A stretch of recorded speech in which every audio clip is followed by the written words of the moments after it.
And welcome aboard here to Maclay Marauder Football here on the Four Quarters Online Network. Andrew Jupe, Natalie Everett, Davey Running bringing you the action here tonight from Frank Shaw Field. And it is a blustery north side of Tallahassee today.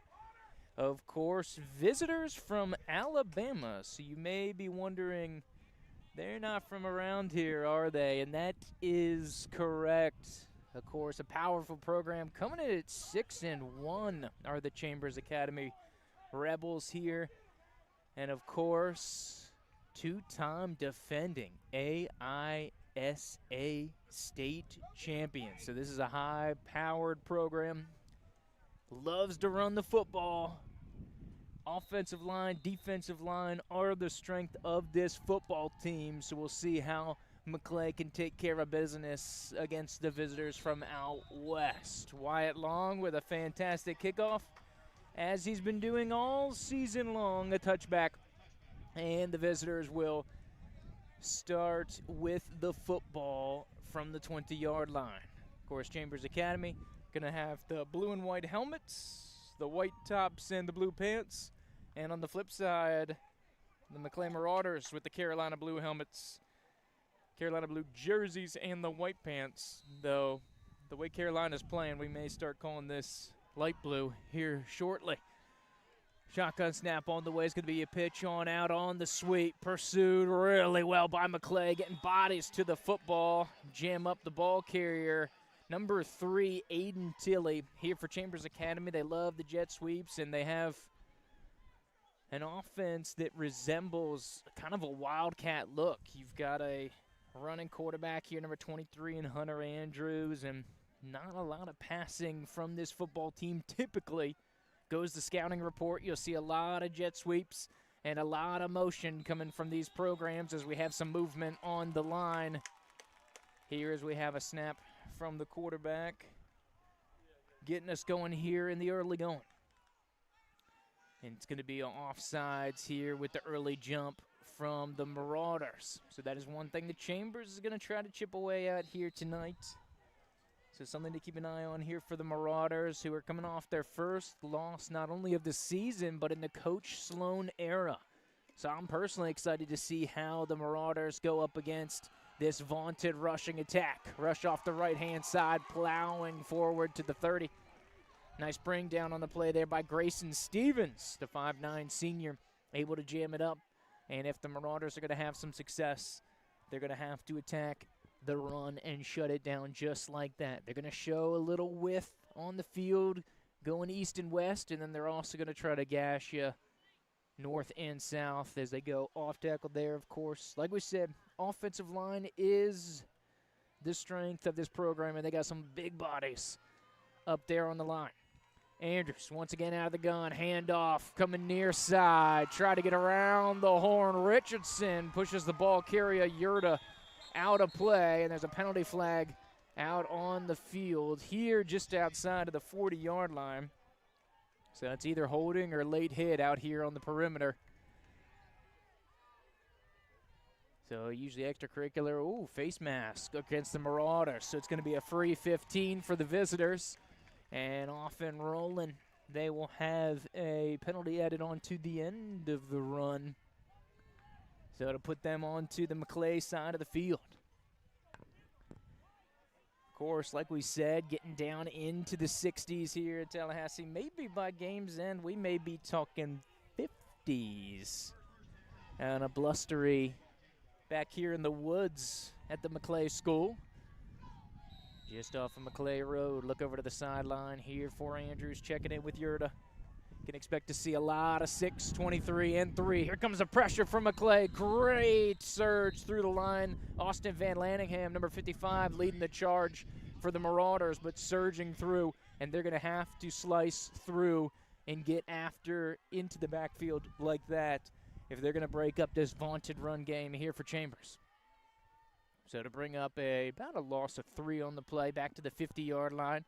Of course, you can see the freshly painted field is looking fantastic here tonight. Homecoming. That's right, homecoming here early on for the Marauders. Final home contest of the season.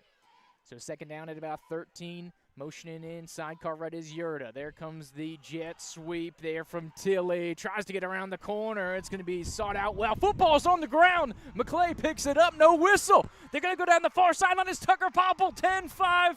Touchdown. We'll see if it stands. But for the time being, they let it ride, and Maclay ends up into the end zone.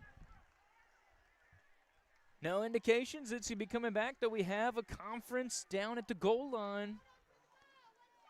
But I think Maclay is convinced that it's a scoop and a score, and officially a touchdown. Number 27, Tucker Popple, with a 47-yard fumble recovery touchdown. And that's a good way to shut down the run game if you free him from the football. And number 27 runs it all the way back in for 6. Extra point from Wyatt Long pending.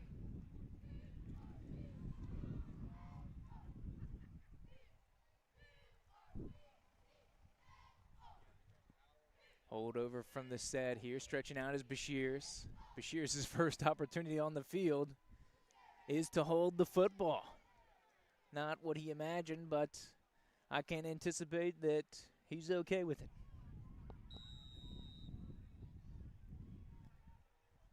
Everyone once again set, getting back into position here as you can hear the wind pick up.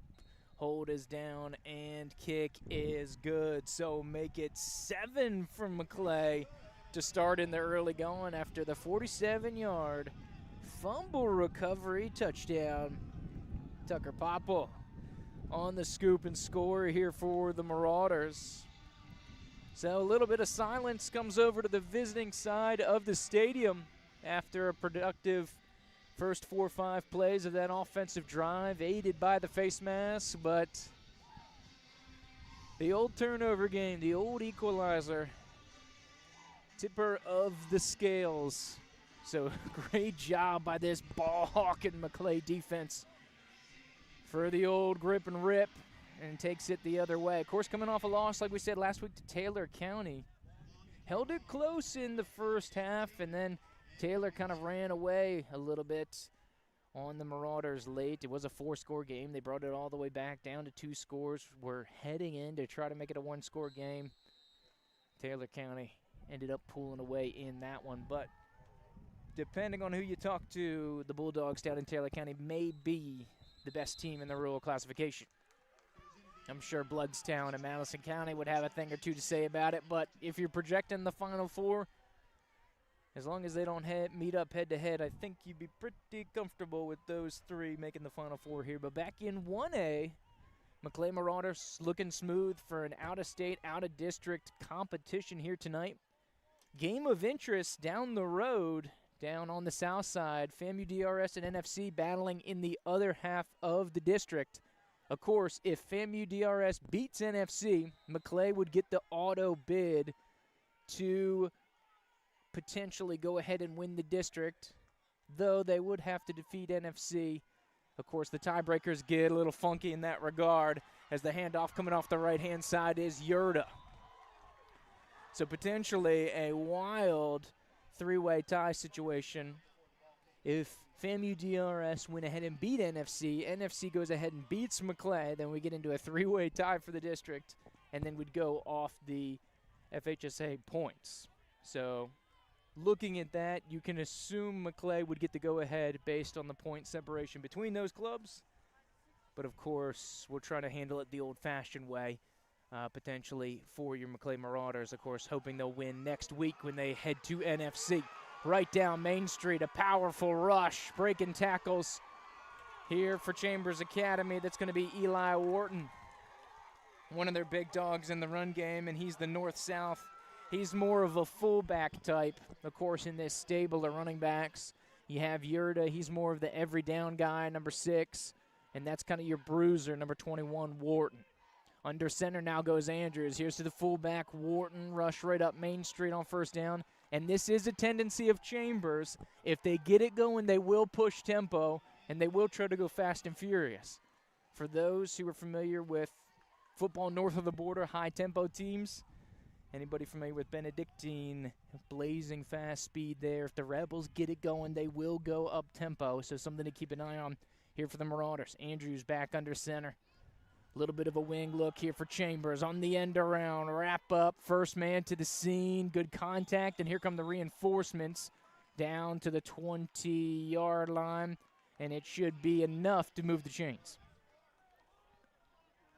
So we can see that run game picking up steam here in the second offensive possession. You can see they're a little frustrated with the way things went on that first drive. So this as anticipated. We knew they had some big boys. We knew they liked to run. So they flipped the wing here.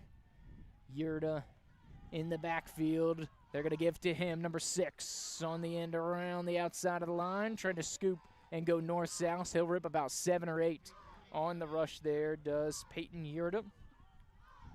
Set up a very gettable second down attempt for them. Little substitution. They're going to bring on number 22, Jack Nelms. And they look over to the sideline here. So it looked like they showed tempo, but backed off a little bit. Going to send Andrews under center. It's going to be Wharton and Nelms in the backfield. Rush right down Main Street to the bruiser. He's brought down. It's going to be a first down here. Good tackle to save that one. I believe that was Holt and Toey with a touchdown-saving tackle there for Maclay. So now deep into the red zone, and we have a stoppage. Is this an organizational issue, or it looks like we have an equipment problem, so Antoi's going to come off the field. Looks like he's got a cut, so he's got some open blood, so they made him sit down, so they're going to bring Brandon onto the play. Number 2 into the formation. Power package coming here under center as Andrews. Give to the bruiser, meets contact, and he's going to get through. He's in for a Chambers Academy touchdown. And you can hear the visitors brought quite the crowd over from west of the border as they give a loud scream into the Friday night sky here as Chambers pulls within 1. So it looks like they're going to go for 2 to try and take the lead here.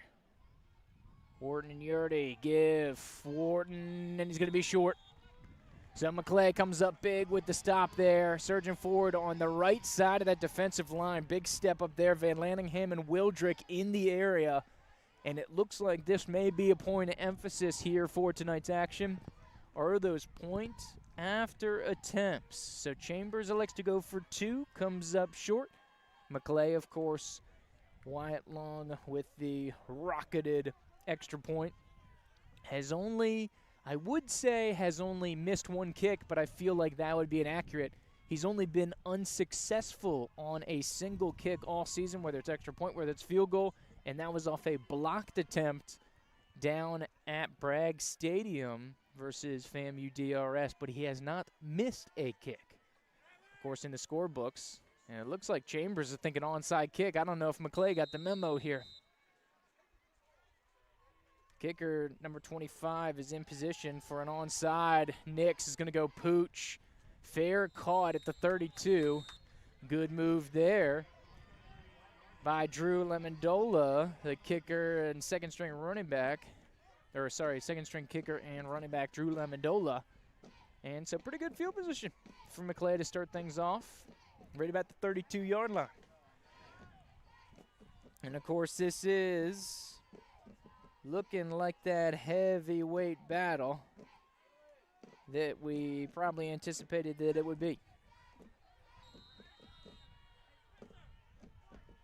So Maclay back on offense. Here's Bashirs for the first time. I would say back on offense, but the first time the offense gracing the presence of the field here with over 8 minutes expired in quarter number 1. Initial rush, and here's Lemondola fresh off the fair kick, and that's going to be a face mask. He's all up in the helmet there of Lemondola.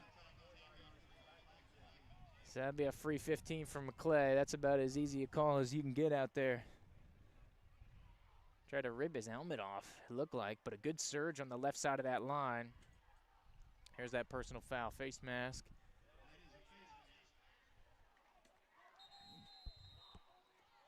And so we're going to go to a water break here on a blustery evening here from the Maclay School. So we'll have an opportunity to jump in on some scores here from around the bend. Of course, brought to you by our buddies from Score Stream. So we'll be looking. The hot game of the week is going to be for the Maclay faithful, that NFC FAMU DRS game of particular interest. No score being reported in that contest, but we'll try to keep you posted. It does not look like many scores in the area. Oh, Madison County up 6-0 on Rains.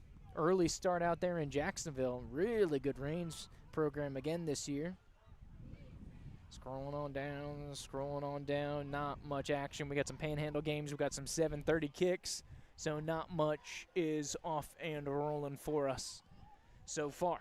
Maclay ready to go here. Back from the 47-yard line. First down here for the Marauders. Second play of the drive pending. Lamondola here in the shotgun. Double motion coming from it here. Popple and Thompson coming here near side. Brandon over on the far side. Throw it over the middle. There's Richardson. Good catch down to the 30. Sure-handed Henry Richardson Jr. corrals it, the wide receiver. He's the favorite target for Bub Shears, and he showed you exactly why on that play. Fantastic catch from the wideout. So interesting switch up of formation here. I think this is the first start we've seen from Lamondola. Seen a lot of Anthony White, number 22.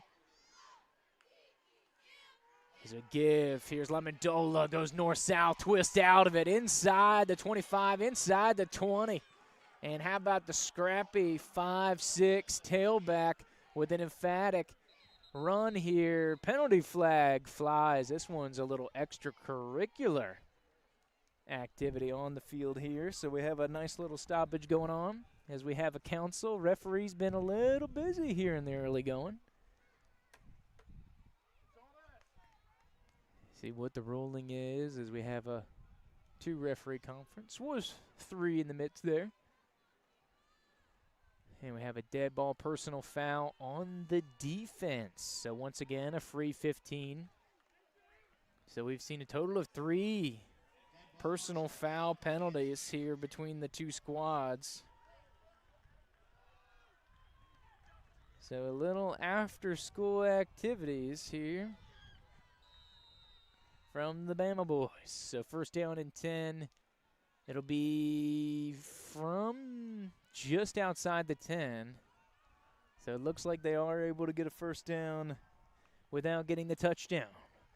Read option here is Lamondola. Takes a shot about the 10-yard line back to the original line of scrimmage. So it'll be pretty much gain of 0 here for the Marauders. Second down and 10. So over on the far side, you got the senior Ben Thompson near side. You've got Brannon. Popple's floating around. He's going to go left. You have Richardson to your right-hand side. And this feels like Richardson territory. We've seen it both ways, him over the middle and then him on kind of that corner slot fade. Give Lamondola right down Main Street. And Drew cashes it in for 6. No penalty flags on the field. And the first offensive score here for the Marauders. Drew Lamondola from 10 yards out. So both offenses here going heavy in the run game and both very productive result. As Lamondola once again extends the lead to 7 here for the Marauders. And so now this is where the game becomes interesting as we float around this PAT conversation. Nothing the fans like more than getting into some PATs. We have a stoppage from the back judge.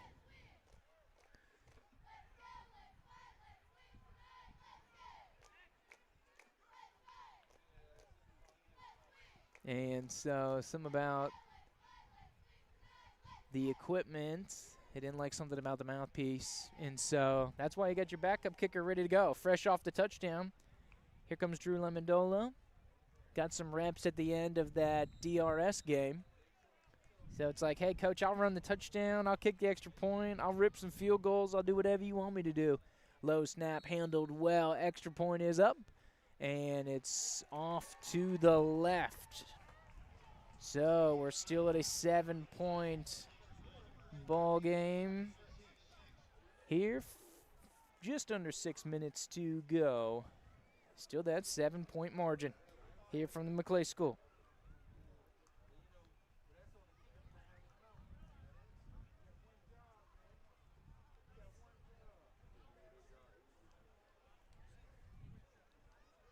So scores by Tucker Popple on the 47-yard fumble recovery touchdown, and Drew Lemondola for Maclay has him at 13, 1 out of 2 from the PATs. And over on the flip side, a 3-yard rushing touchdown by Eli Wharton of Chambers Academy has us at this 13-6 scoreline. Of course, the second opponent in a row for Maclay, high profile. This is once again a playoff test and a playoff atmosphere as it is fumbled back inside the 5, and the Rebels return man brings it up, and he's going to be shut down right about the 20-yard line. Some extracurriculars, and looks like it got caught with the hand in the cookie jar there. Referee saw that one. Little wrestling match broke out at the 40-yard line.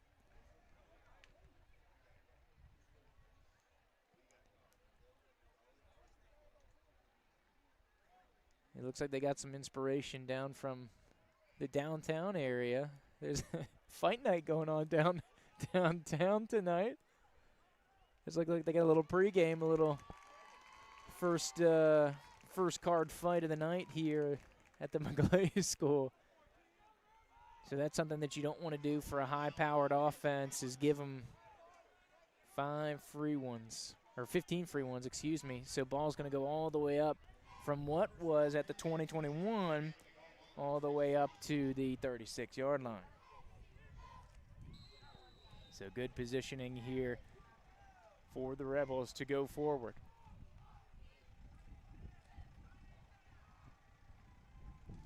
Snap on the way, give to the tailback. Off the right-hand side, good initial surge there from Maclay. Bottom of the pile is going to be Caden Harrell. Of course, the junior defensive end. Had a solid season here. He's really been a great bookend. Of course, if you notice, the Maclay Marauders going 4 in the dirt here this evening. They've typically been going with that 3-down lineman look here the last year plus, going back to 2025. But they're going with 4 against his vaunted run game. They know they were going to need the extra bodies. As Andrews looks to the sideline. A little switch up here. They'll load up. 2nd down and long, about 8. Fumble! Football's on the ground. Diving after it. It's going to be a big loss. But it will be Chambers Academy football back at the 33. So a significant loss for the visitors. And when you're a run-heavy team, this is exactly the situation you don't want to get in. 3rd down and long to go. It's about 13-14. And it looks like the Maclay crowd needs to thaw out a little bit. They're chilly over there. This is an opportunity for some noise. Looks like the lines people holding the chains are trying to get the people fired up. And it's going to be Andrews out of the shotgun. 2 wide receivers, both here to this near side. Bootleg to the near side. Throw against his body. And it looks like Tilley got underneath of it. But there's a penalty flag back at the line of scrimmage. Typically, that's either hands to the face or holding.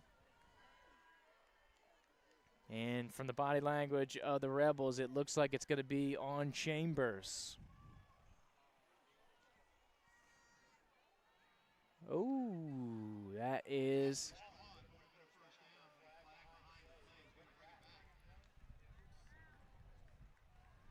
So that's going to be tough for the Rebels. Had exactly the play they wanted, just enough distance to move the chains. But now you got to back this one up, and we're all the way back inside the 20-yard line in negative territory. Once again, they've got to get to right about the 46 to move the chains. So it's about 2nd and 27, 28 to go here for the visitors. And for a run-heavy offense, Not the conversion you like to see, so we'll be interested. We already saw one pass. You know, unless they get desperate, we probably won't see more than 5 here, but here's number 2. Quick hitter to Tilly to try to get the screen activated. Push out. Great team pursuit there from the Marauders. Really well done. Grayson Stevens with some great positioning. Austin Van Lanningham with some shielding. And then, of course, in there to clean it up, Henry Richardson, the defensive back. So really well done by the defensive unit of the Marauders. Of course, some self-inflicted wounds from the visitors, but as the home team, you'll take it. So back to punt here. I believe it's 26, which I do not have on the roster, if I'm reading the jersey number in front of me correctly. So apologies. 86, sorry. Tucker Thrower is the punter, and it's going to be held up here by Chambers, about the 38-yard line, where the Marauders will take over.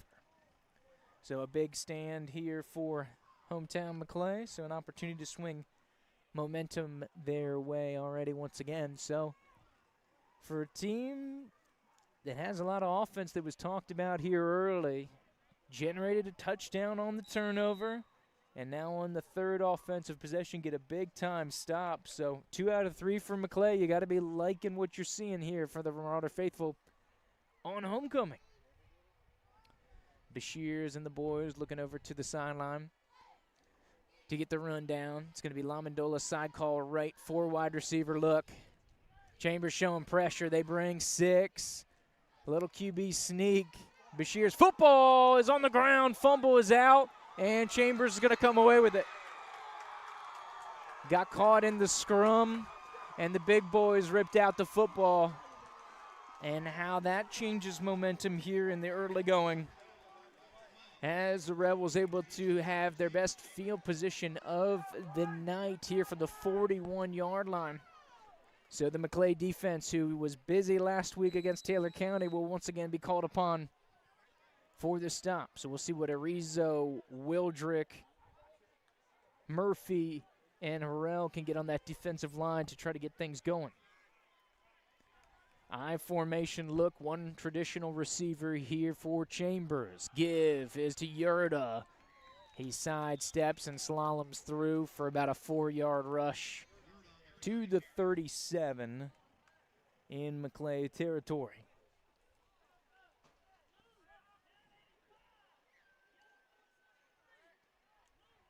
So Maclay's done a good job of keeping them out of tempo by coming up with some big stops and not allowing them, except for that second drive, to get into that hurry-up run game offense. But this might jumpstart it, as Yurda has a big rush here near side. Good force out by Van Lanningham. And we got roughly 2.5 to go here in the opening frame of action. We're starting to feel like playoff football with this weather coming in. A matchup fit for just that. Lone wide receiver here for Chambers, Watley. Splits out wide, number 10. They're once again going to go I formation. The bruiser, Wharton's going to be the fullback, followed by Yoda to give to the fullback. Runs up the middle. A couple tacklers. Harrell will corral him as he goes down inside the 20.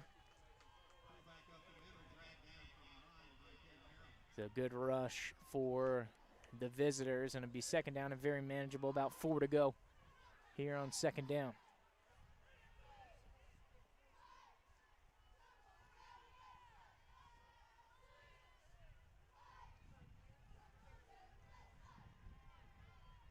Five linemen, tight ends on either sides. Number 2, Fuller, and 86 Thrower on each side of the line. Give and great surge there by the defensive line of Maclay. Blasting in really well. Harrell and Antoe over the top to help make the bring down. Great surge, set them back. Looks like they lost one. It'll be about 3rd and roughly 5 to go. Wind picking up here, as you probably hear it through your speaker system, as we have about 90 seconds to go in the opening quarter. Split out lone wide receiver now near side. A little bit of a wing look here. There's Yurda on the end around, tries to get north-south. It's going to be close to a first down. Going to be very close. But short. 4th down. Chambers, absolutely no hesitation, wants to go for it. Under a minute to go in the first quarter, surging forward, and it's going to be more than enough for the visitors to move the chains. So they're going to be close to that 10-yard line. Looks to be just outside the 10, so they'll have the capacity to get a first down before scoring. So that they'd be able to go forward here on homecoming night. So they're going to flip the wing look. Wide receiver near side. Double tight ends, both of them to the right. End around, read perfectly off that left-hand side. Beautiful effort to tear that one up. Abram Wildrick all over it, 54 in the backfield. Didn't buy the pull on that right-hand side, slid right through the gap, creased the tight ends there, and made the drop in the backfield as we're about to the expiration of this quarter, but it looks like we're going to have a couple more seconds being put on the field, or excuse me, put on the clock, excuse me. Oh, we thought we thought we had the timeout. But of course, that'll be the end of the first quarter. So we're going to jump out for a quick break here to go around the bend with some scoring updates. Of course, we talk about district contests here going on tonight. Of course, Maclay with their district finale next week. Down the road, long trip Maclay will have to make down to NFC next week. Pack up the bus, head on down here. Gabi and Wakulla going at it tonight. Of course, Gabi trying to tie up the district there. Wakulla trying to keep their playoff dreams alive. Also a district competition between Gadsden and Florida High, but of course, pending any shenanigans, Florida High is the automatic district champ due to the postseason regulations going on there for the Jags.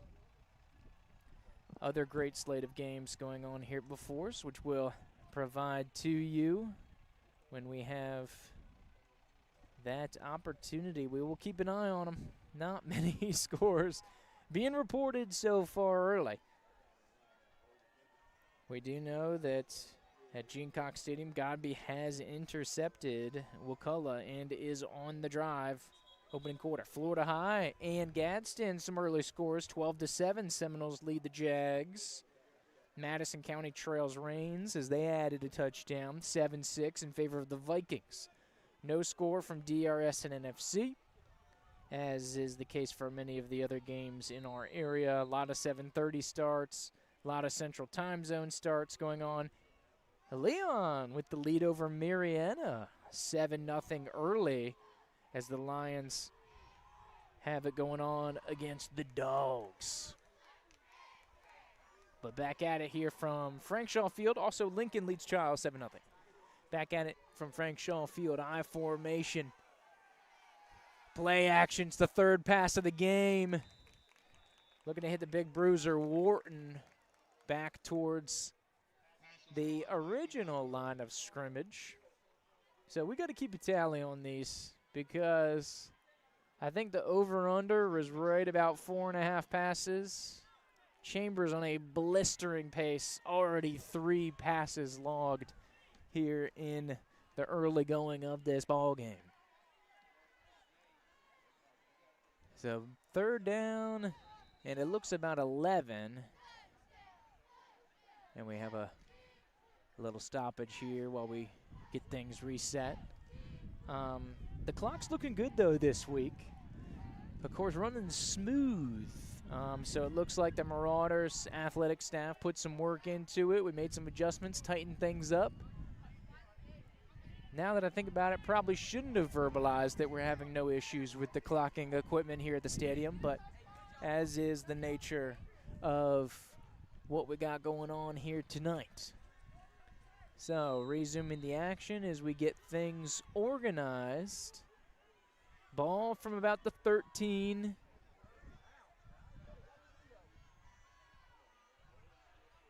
For the Rebels from Chambers Academy. Andrews out of the shotgun. High snap. Just gets a piece of it. Here comes the blitz from Maclay. Throws it up into the end zone, and it's intercepted. Henry Richardson with the takeaway. And the second turnover here by Chambers. And that's got to be frustrating for them right off the fumble recovery. Driving down here in quarter number 2. And the Marauders rip it away. That was pass number 4 for those of you counting at home. Chambers passing game's like a runaway train so far. Already 4 attempts. So you got to be a little shaky if you took the under here tonight. So still a 13-6 advantage for the Marauders, who have had a great season really here in the Sloan era. Win over Jefferson County, Brookwood in week 2, Marietta week 3, Valwood on the road, big comeback victory in week 4. Of course, the big district win against DRS currently has Maclay top of the district, and then their first loss of the season versus Taylor County last week here at home. Double motion coming as Lamondola in late here with Brandon. It's going to be a dual-wheeled kind of look for Bashirs out of the shotgun, rush up the middle. Maybe a gain of 1 on the play here for the Marauders as they try a little late-stage trickery there. So Brandon and Richardson are going to be split out wide. Near side, you have Thompson. Popple's in the backfield with Lamondola and Bashirs, but it looks to be some confusion on if Pomple's supposed to be out here in the trip, so he'll go out to that far side. Snap, here comes some pressure. Chambers brings 5. Nice strike there to Richardson. Rings him up about the 15-yard line, so it'll be a very manageable 3rd and about 4 to go here for the Marauders.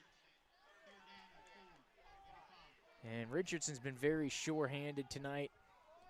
Bashirs has given him a couple lasers. Put it right on the numbers, though, and that's why the old 6-14 junior connection has been so fruitful this season. So from right about the 25-yard line, we have it going on. 4 wide receiver split. Side card left is Lamondola. Here comes some motion to the near side for Popple. Bootleg against his body. Thought about taking a deep shot. Bashirs gets some pressure, and here comes the heat. They track down the quarterback, and it's going to set up a 4th down and punting situation here for the Marauders. So, of course, the defense is coming up strong here in quarter number 2. Takeaway from Maclay, and a 3-down stop here for Chambers.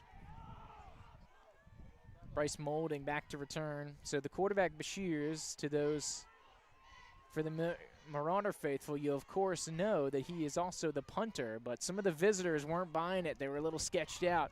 Couple big Maclay bounces, and that's going to work out really well. No return, and it'll go all the way to the 44-yard line for the Marauder faithful. You got to love that one. Ended up being a great kick. It was very close to being blocked down there off the rugby-style punt there for Bashirs, but off and away. And another opportunity for the defense, who, to their credit, has stood up this high-octane run game 4 out of 5 times that they've come onto the field. So credit needs to be given to this Maclay defensive unit. They've performed really well. 2 turnovers, and, of course, the punting situation. Here comes the end around on the reverse. 1 man to beat. Had to have him. Touchdown saving tackle there by Grayson Stevens off the end around rush. Jack Nelms on the carry here for Chambers Academy, and that's a big chunk play by Chambers. Gets him all the way to the 30-yard line where the nose of the football is now. Lineman gets set up. Both tight ends here to the right-hand side. Last time the tight end went to the rush went to the right. It's gave to the fullback. Surge forward there. Solid pickup of about 4 or 5. Off tackle left. Solid rush by Wharton. So that's the other flip side of the double tight end stack is it looks like when they go there, fullback can be the flip alternative for that formation. So both tight ends left now. Wing looks, going to be an end around to Yurda. He's going to try to flip the corner, cuts back, first down, and he's going to be wrapped up, ushered out of bounds. Secured there by Holt Antoe, the sophomore middle linebacker.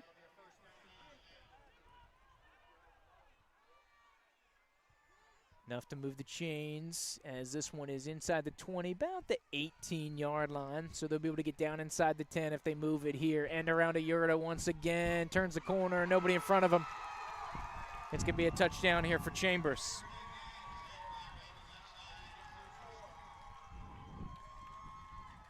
So they'll cut the lead once again to 1.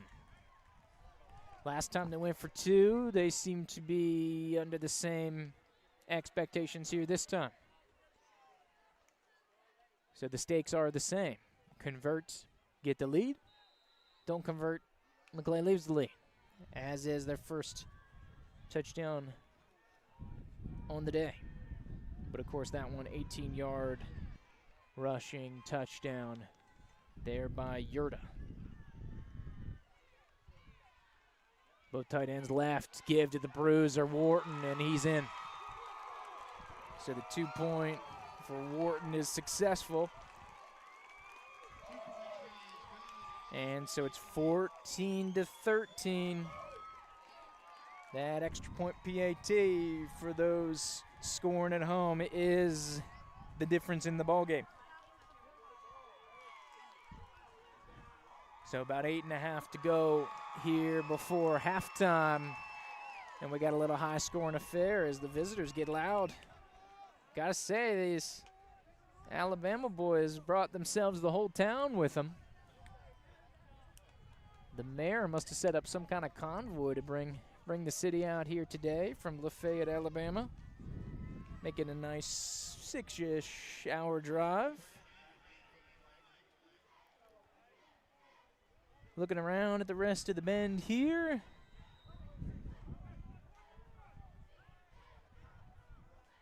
Looks like Wakulla has the early advantage over Gobby. They lead 7-0.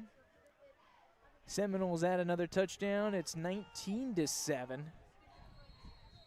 Oh, my mistake. I spoke too soon. Gobby ties it up. 7-7 down to Gene Cox. So wild one down on the south side as we have a little break up here. This one will start back at the 32-yard line. Maclay back on offense. Been a minute since they scored here. Now needing a response. Maclay's first deficit of the evening. Here comes at the 8:34 mark of this second quarter. Rush on the right-hand side, and the big defensive line's able to jam up Lemondola there. The forward progress looks like they were able to get a couple on the carry there. So out to the 33-yard line.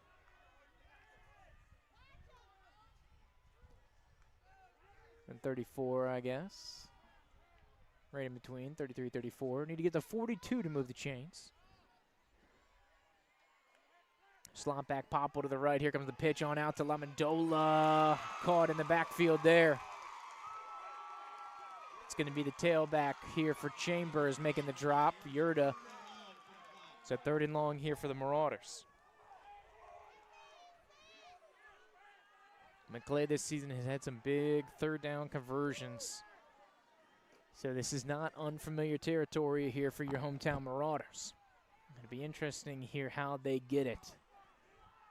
If I was a betting man, I'd probably say Richardson over the middle. He's right now lined up in the slot of that far side. You have Popple here, slot left. Motion from Popple. He'll go over to the right side, bootleg, looking over. Richardson, nice catch. 45-yard line and then some. Still keeps on trucking down to about midfield, but there is a penalty flag on the field toward the original line of scrimmage. So we'll need to keep an eye on this one.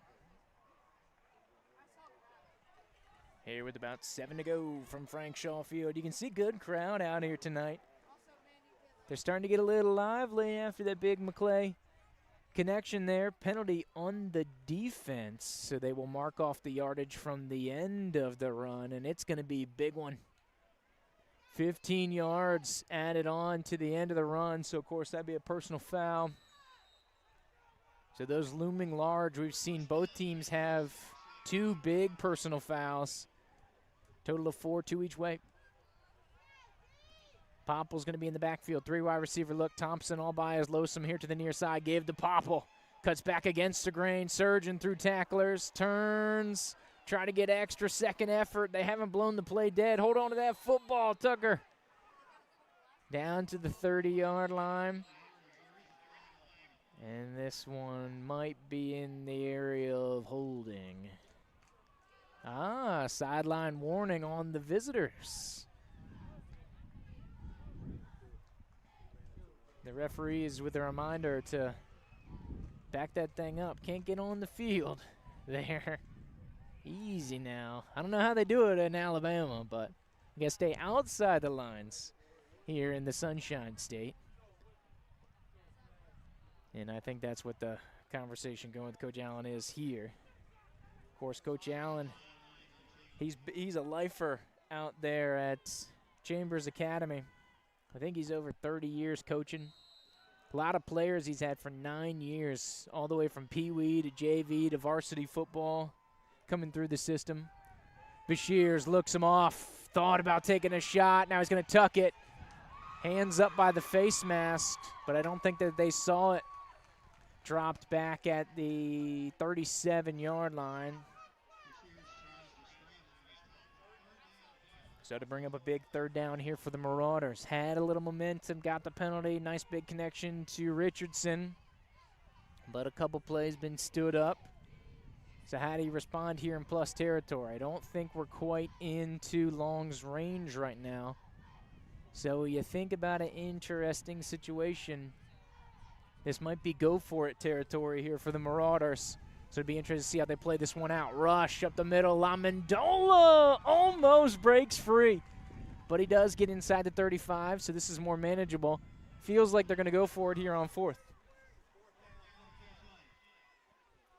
The offense with no intention of coming over to the sidelines. As we see a couple leaves fall out of the woods. Starting to get that time of year. There was maybe 3 leaves that fell. We saw one of them. It's starting to feel like fall football, right? Great capture of the game so far by our camera person, Natalie Everett. As always, doing a fantastic job. 4 wide receiver look. LaMendola sidecar left. Bashirs rips it. And that'll be close. Is that incomplete or is that a fumble? They say incomplete pass. And it'll be a turnover on downs. The yardage would have been enough, but it'll be a turnover back to Chambers. Oh yeah, homecoming night here tonight. Last home game of the season for the Marauders. So we're gonna let it ride with some halftime activities. Usually we would give our promotional materials a shout out. But we're going to let it ride. They say we want to see the court in session here for homecoming for the Maclay Marauders. All right, let's go back to our buddies from Score Stream. Try to get an update. Still knotted up down on the south side. 7 for Godby, 7 for Wakulla. Madison trails Rains by 1. Florida High up by 12 on Gaston County. NFC all over DRS. 28-0 in the second quarter. So we're looking at a collision course, a de facto district championship game next week over at the Eagles Nest. Automatic playoff bid on the line if they're able to hold on against DRS to force that district championship. Of course, District 1 here in the 1A classification. Visitors here from the independent classification, the AISA. 2-time reigning champs, our Chambers. And they've got your Maclay Marauders in a dogfight here. 14-13, as you can see. It has been a run-heavy battle. Couple turnovers by the Maclay Marauders has been keeping this thing close. Defense, solid. 6 possessions here for Chambers. Sorry, 5 possessions here for Chambers. They've got a couple turnovers, 3rd down stop. And of course, 2 scores across. But you got to figure you're probably going to need 30 to beat this kind of ball club. As this one rush off the left-hand side back towards the original line of scrimmage. So it'll be a long conversion, and this is how you get these visitors into trouble. Make them pass. Running teams don't like to pass. This could be lucky number 5 here. Already 4 passes for Chambers Academy so far tonight. Andrew's going to go under center number 23. Only 1 wide receiver look. Of course, the way they're running the ball, they might just keep this thing on script. They're going to flip the wing over from far side to near side. Nelms is the end. They're going to go with the de facto fullback. He's going to be dropped about the 36. So they're going to need a healthy 7 to move the chains.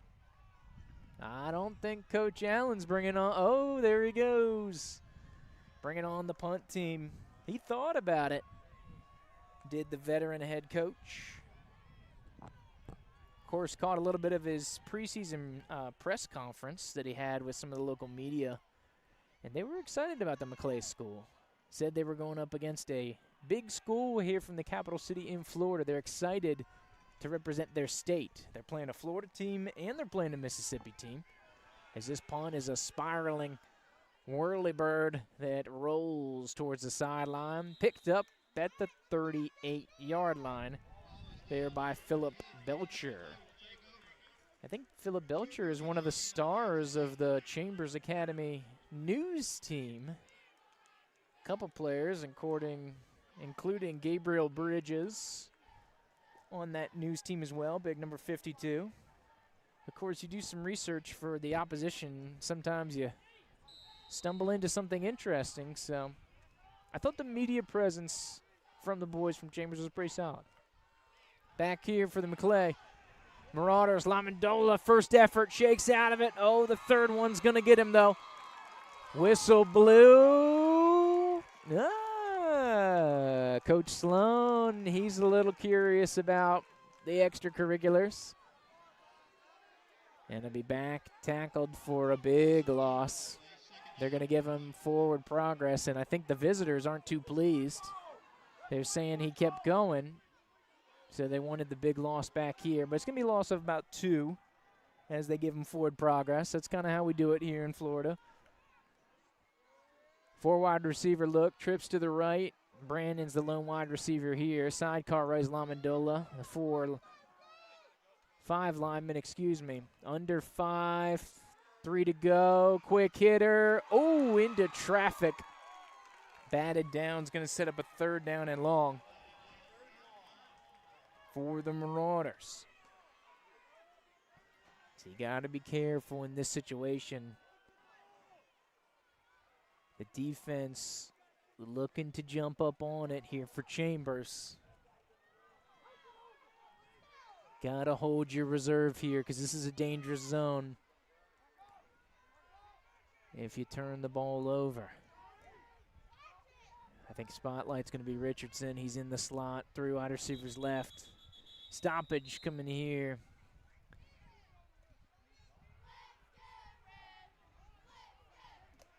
Timeout. Equipment malfunction for Wildrick, and that's huge. 54 on the line. So it's going to bring Van Lanningham. He's going to be the left guard as Coach Sloan looks this one over. That's a couple equipment violations that the boys have had here lately. Of course, that contributed to the extra point situation. Currently the difference in the ball game. Under 15 here on the snap. Bootleg to the right, across against the grain. Popple tries to turn upfield, And the old turf monster gets him down about the 45. If he was able to keep his feet, he would have had first down and maybe 6 points on the board. But this puts an interesting situation. It is about 3 yards to go on the conversion, and Coach Sloan looks to be content to go for it. Of course, has not used any of his timeouts per the scoreboard, so he may try to call this one,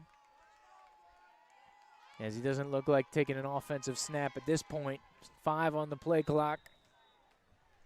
And here is the official stoppage as the Marauders take a timeout. Just under a minute to go here before halftime. Maclay will get the football back to start the second half, and I'm sure they'd like to go 2 for 1 here. This is interesting here for Coach Sloan, because I think the thought creeps up. This is not a big play offense. If they're gonna get it, they have to run somebody down. So he may think to try to pin him deep. That may be what we have for the prevailing option, though. If you could steal one, try to go 2 for 1. This could be an opportunity to do so. So I really see both sides of the card here for Coach Sloan. Looks like offense coming back out to the field. Brandon, Richardson, Thompson, Lemondola, Popple, the line. Wildrick is back in on that left guard position here on the offensive line. Looks like they want to roll the dice. Go get him, says Coach Sloan. Snap, play action, quick hitter, looking for Popple. And it's going to be a turnover on downs. So only 54 seconds, but the visitors still have all 3 timeouts.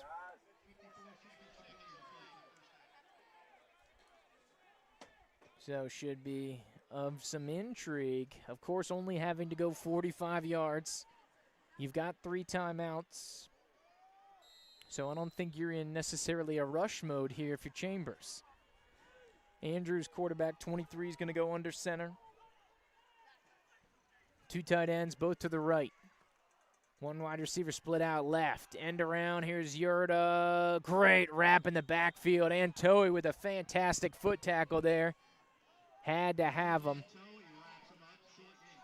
And so that's going to keep the clock rolling. So really, if Maclay can come up with another stop, Chambers is probably not going to push the issue unless they get a big gain here. Tight end each side. Play action. They're going to go diving effort there by Wildrick. Going to go deep, underthrown ball, incomplete pass there. So the 5th pass here for Chambers. 21 seconds to go, and it's a 3rd down and long. So this is an interesting situation, too, is you really think it's probably 2-down territory for them. If they get a good chunk for 3rd, they could go call the timeout and try to make a shot at this thing. But also, if they get stopped up, you could see them just kind of walking into halftime. Probably not going to put it in the air, seeing as 5 pass attempts for this team, 1 of them being intercepted. Andrews going underneath center. Tight end both to the right. Fullback gets it. Wharton right down Main Street. He's going to get enough for the first down. So clock will stop temporarily. And they want to go ahead and call a timeout as well. So we'll have to consider the spot, but it looked from our vantage point that they had enough. Oh, but they're going to call them short. So this is interesting.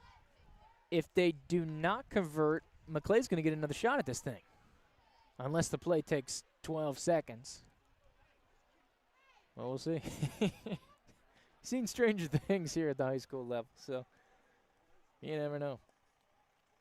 It's the beauty of the journey. There is a little wild card element to it all. Forces at work you can't necessarily understand. But a big opportunity for this Maclay defense. I think it is a win if they get in here with a 14-13 ball game going into half. Need to get to the 45. So it's maybe about 2 feet to go. As Andrew's going to set this one up, both tight ends to the right. Give to the fullback, almost loses the handle. He's going to get enough to the first down, and Chambers is going to call timeout. 7 seconds to go.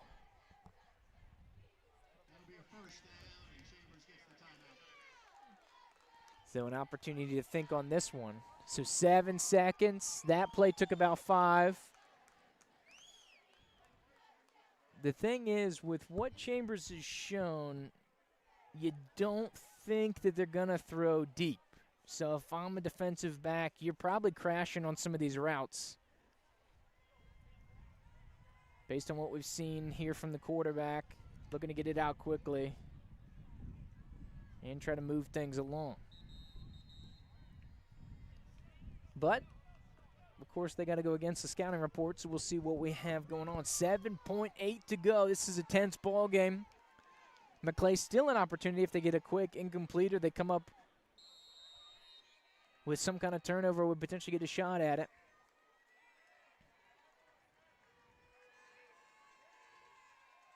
H-back offset here to the right. Snap on the way. Throw. Oh, they are going deep. Richardson playing center field. An opportunity to run it back. Underthrown ball. Number 14 coming around the end.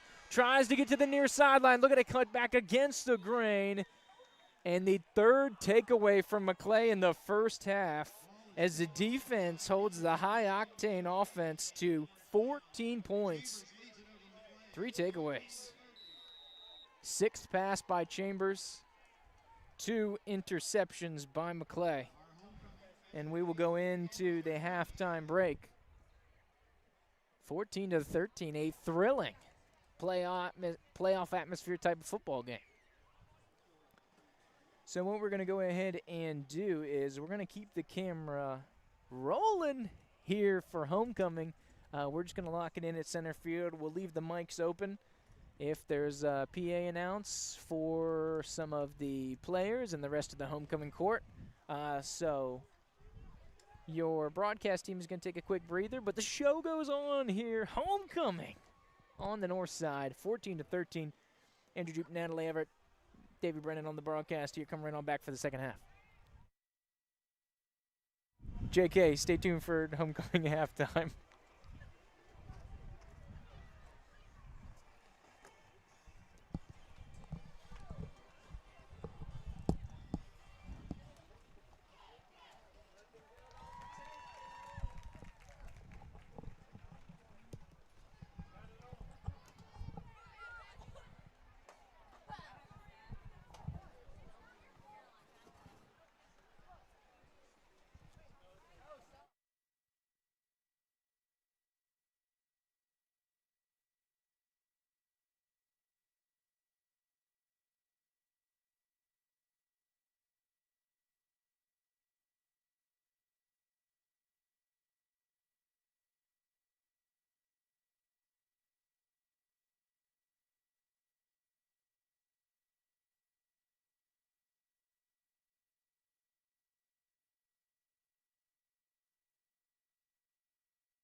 growing up in somebody's school, 8 of her cousins and her sister Allison.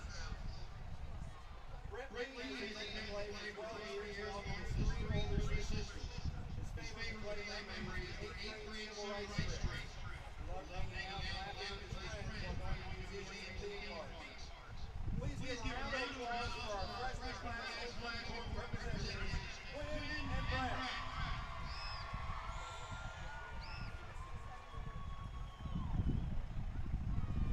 Next, we will introduce the class of 2028 homecoming court representatives. First up, we have Madeline Pax and Nikki Jordan. Madeline Pax has been playing for years. She is a sophomore representative on the Maclay's Upper School Student Council, and she's also the Maclay University staff member. Madeline currently serves as the co-president of the Maclay Football, and she is also president of the sophomore class. Madeline loves being able to come to Maclay each morning and catch up with and joke around with her friends. Nikki Jordan has been in Maclay for 2 years. His favorite Maclay memory so far is going up higher than his teammates and winning a football game. Nikki is grateful to be selected by his peers to represent the sophomore class on this year's homecoming court. Thank you, Madeline and Nikki.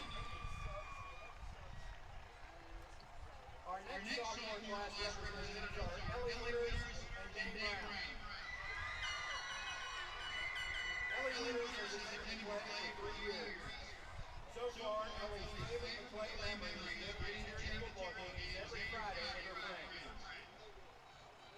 Dave Brown has been attending Maclay for 2 years. His favorite memory of Maclay is the baseball playoff game in Jacksonville against Trinity Christian. Thank you, Ellie and Dave. Please give a round of applause for our sophomore class homecoming court representatives.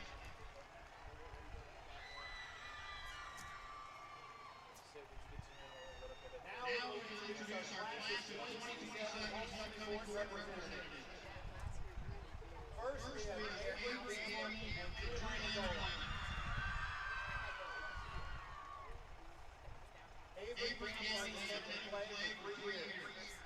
Avery is a Maclay head of school scholar, a member of the Youth Leadership Tallahassee, and a representative of the Maclay Honor Council. She is a member of the varsity cheerleading team and the varsity weightlifting team. Avery also serves as the Student Athletic Advisory Council, the Upper School Student Council, and is a student ambassador. So far, Avery's favorite Maclay memory is attending the trip to Europe last summer and getting to meet some of her best friends while traveling. Drew Landola has been in Maclay for 14 years. Plays on the Maclay's varsity football team and is an active member of DECA, a competitive business class and club that focuses on the principles of business, marketing, finance, and hospitality and tourism. Drew's favorite Maclay memory is being on the sideline of the Maclay soccer team in the state championship. Thank you, Avery and Drew. Our next junior class representatives are Tessa Cooper and Will James. Tessa Cooper has attended Maclay for 12 years. She is the captain of the Maclay Girls Golf Team and has been selected 3 times to the All-Olympic Girls Second Team. Tessa is a member of the Maclay's Girls Lacrosse Team, the Better Together Club, and the Fellowship of Christian Athletes. She has 2 older brothers, Bo and Jay, along with 2 younger sisters, Nancy and Edie, who all attend or currently attend Maclay. Tessa's favorite Maclay memory is winning dishes with the girls' golf team last year. Will James has attended Maclay for 11 years. He loves being a member of the Marauders football team, and his favorite Maclay memory is being cowboy. Will is thankful for his mom, dad, and his sister Haley, and all the coaches at Maclay. Thank you, Tessa and Will. Our final couple representing the junior class are Madeline Singleton and Jack Coon.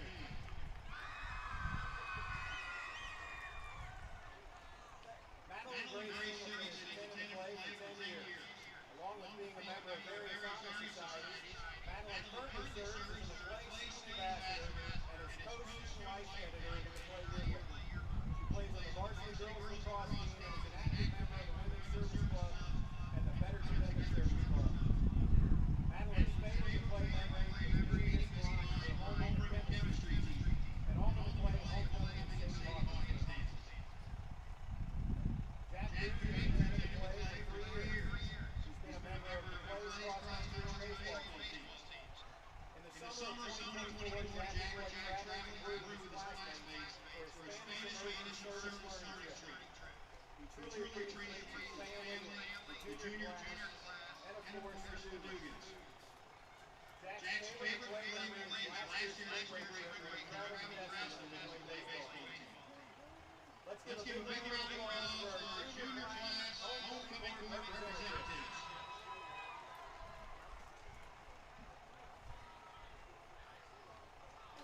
Now we will introduce Maclay's class of 2026 senior homecoming board representatives. First, we have Johanna Dodd and Max Malone.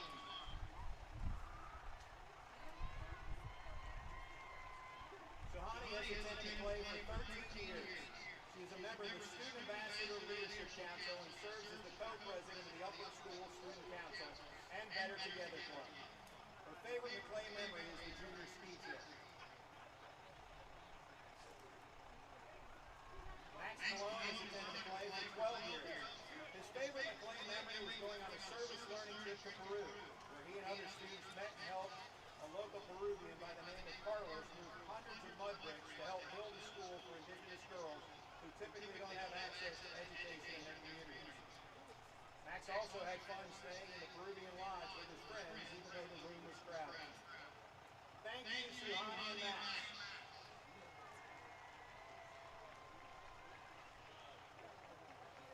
Our next senior class representatives are Lillian Keppel and Abram Wildren.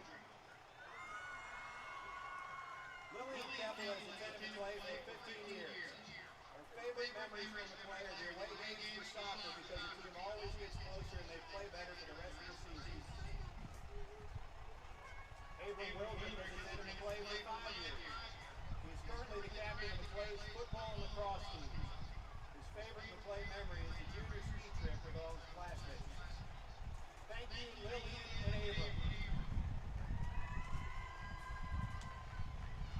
Our next senior class representatives are Molly McDonald and Tyson Willis. Molly McDonald has attended Maclay for 5 years. Her favorite Maclay memories are the long bus rides to the away games for lacrosse and basketball when she and her friends rode closer together. Tyson Willis has attended Maclay for 15 years. His favorite Maclay moment is winning the state soccer championship last year with his best friend. Tyson would like to thank his mom, dad, and stepmom for always pushing him in life and being their biggest supporters and helping him reach his goals. Thank you, Molly and Tyson. Our final senior class representatives are Addie Babuchis and Manny Reese. Addie Babuchis has attended Maclay for 4 years. Her favorite Maclay memory is the junior ski trip. Even though she was terribly skiing back at school, she still had so much fun hanging out with her friends, shopping and skating. Addie is incredibly grateful for the friendships she has made during her time at Maclay. Manny Reese has attended Maclay for 6 or 7 years. Manny has enjoyed playing soccer, football, and lacrosse. He also participates on Maclay's weightlifting team after enjoying playing soccer, football, and lacrosse. He plans to study mechanical engineering in college. His favorite Maclay memory is the junior ski trip. Thank you, Addie and Manny. Let's give a big round of applause for our senior class homecoming board representatives.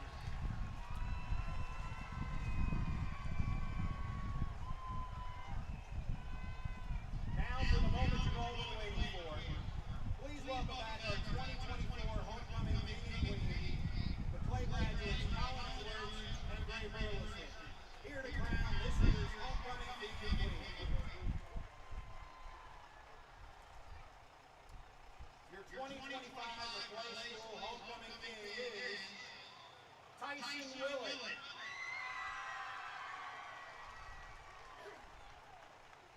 And your 2025 Maclay School homecoming queen is Molly McDonald. Congratulations to our 2025 homecoming king and queen, Tyson and Molly, and all the students on this year's Maclay School homecoming court.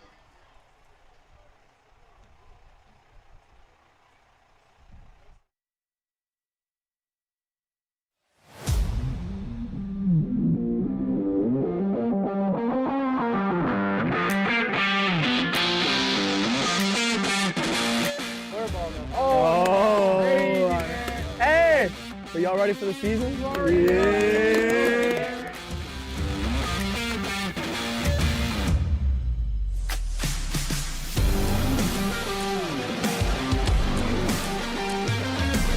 Boom. Yeah, we locked in. Hey. Y'all ready Ready for the season though? Yeah! We ready!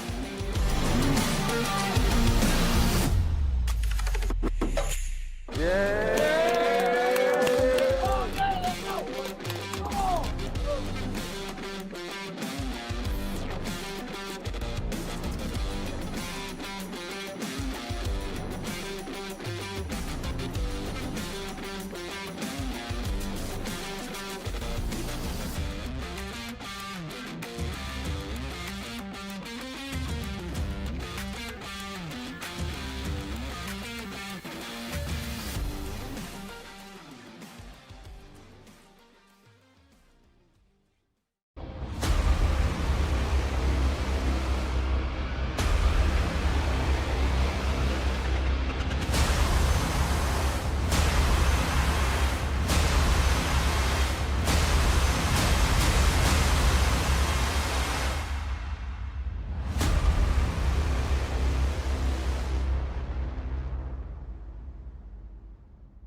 Oh, hey! Are y'all ready for the season? Yeah!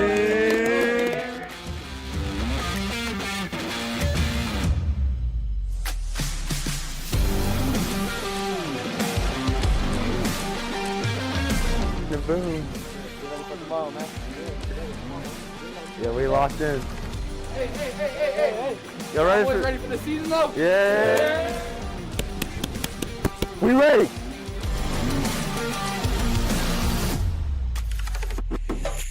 Yeah!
Oh, hey! Are y'all ready for the season? Yeah!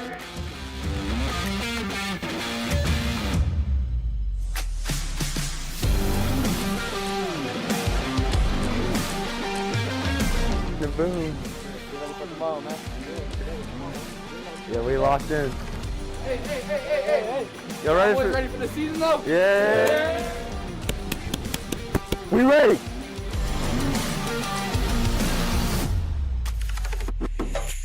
Yeah!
ready for the season? Yeah.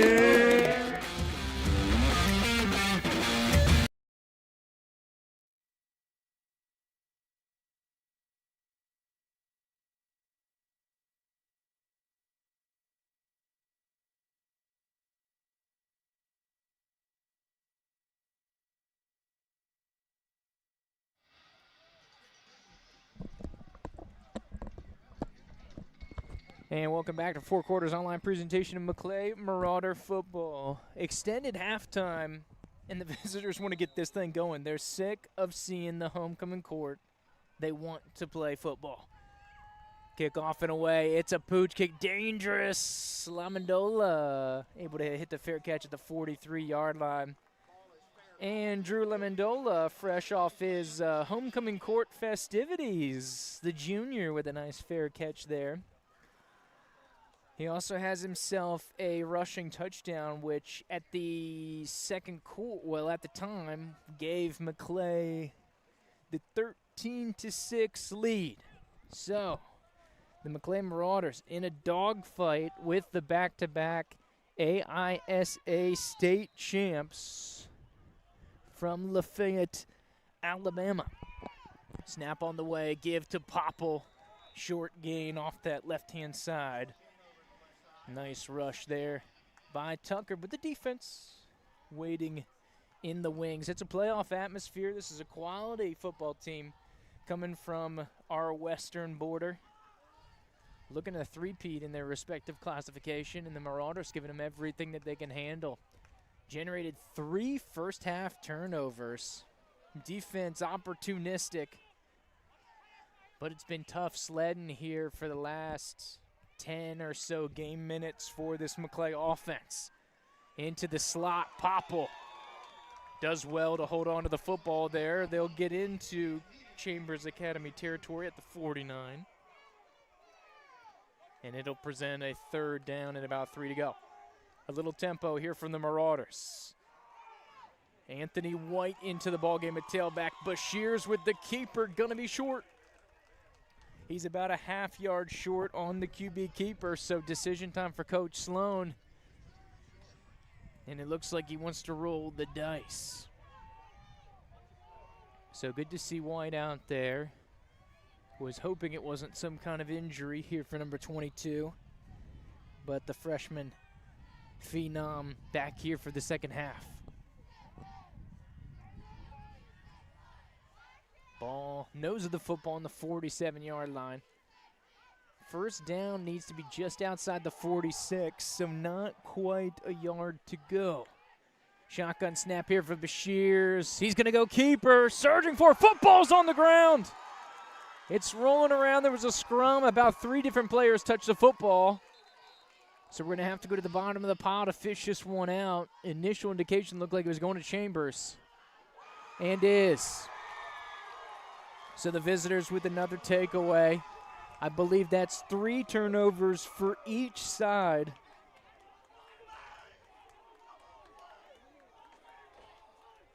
And so the defense is proving to be opportunistic, but can the offenses cash in the points has been here the early story in this interstate contest. So Chambers Academy taking over at their own 45-yard line.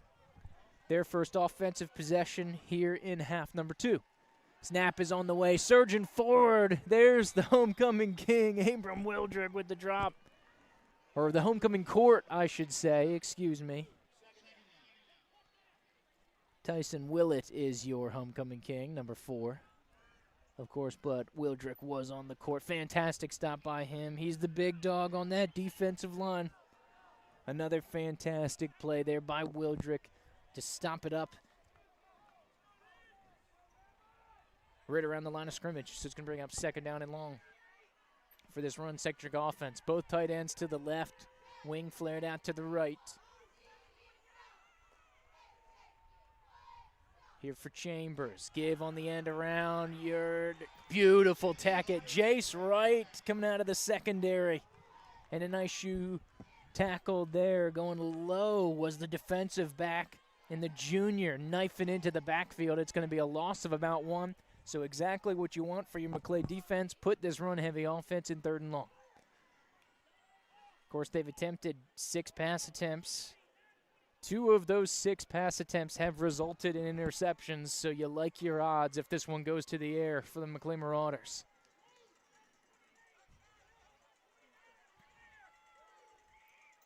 Both tight ends left. Give. Near side, Yurda. Lowers the shoulder, going to be enough for a 1st down, so they go ahead and keep it on the ground. But there is a flag on the backfield, and that's going to be on the offense, so 10 yards from the spot. They say it was a little hook on the offensive standpoint.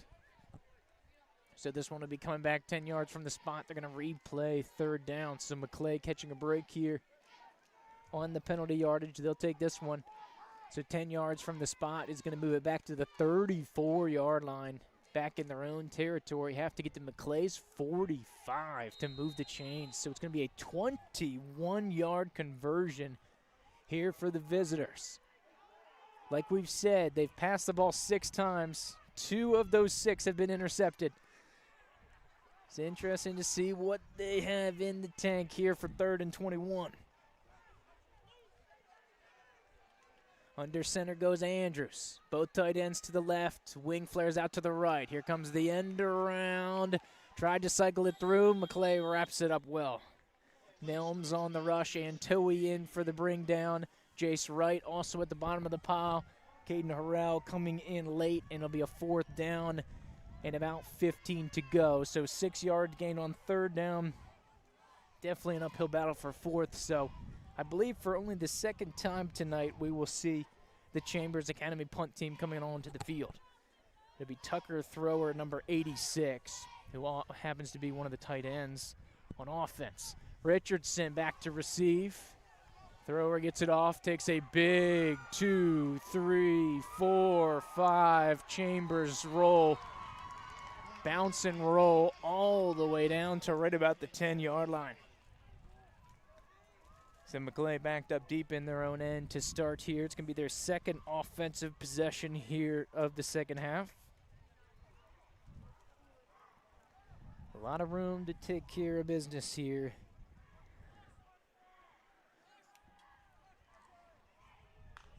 It's been since early in that 2nd quarter that they had a score being put on the board. So the Chambers Academy defense has been really strong. The last 12, the last probably 16, 18 minutes of football. Another equipment violation. So a substitution coming out here is Van Lanningham coming back into the ball game.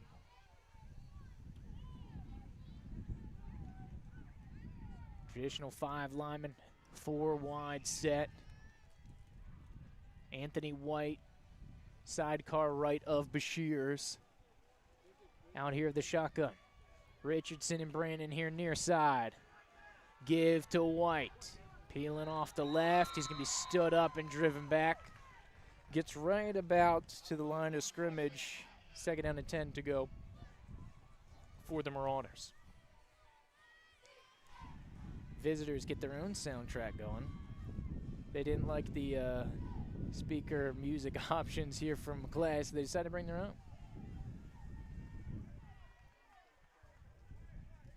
Shears once again out of the shotgun, 4 wide. Looking over the middle, dumps it down to White. Oh, a little friendly fire on the defense. They took each other out, creates a real estate for White, who's still trucking. Gets to about the 25, so it'll be enough to move the chains here for the Marauders. Great power move there. Maclay helped out with a little collision on defense. 2 defenders collided as they were pursuing White, and it freed up enough real estate for him to do some damage, and then lowered the shoulder, took a couple more shots, and kept on trucking. Been a really great season for Anthony White, who's really emerged here as just a freshman. A little bit of a pistol look coming from Maclay. They'll go 2 by 2 each side. Give White. Handles the football inside the 30 still, but it'll be a nice pickup of about I'd say just short of 4 yards gained here.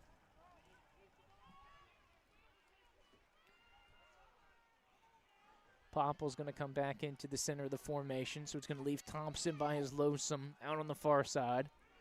Ball just tucked inside this right hash mark. Richardson, Brandon here on the near side. Max protect look, give to Popple. Spins off the initial contact, now has some real estate, trying to get to the outside corner. But it's pursued well there by the visitors. They're able to stomp it out. Little extracurricular flag coming way out from the secondary. You wonder if there's a little extracurricular going on here for after the play, because we've had a number of big personal fouls here, and it looks like a block in the back against the Marauders.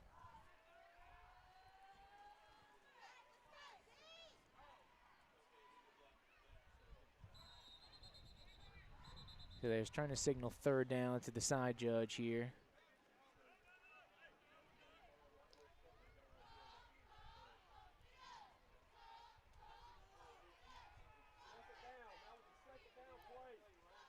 So that's what the disagreement here is. They're saying third down, second down debate. And they're pushing it to third down. Okay. So we march onward.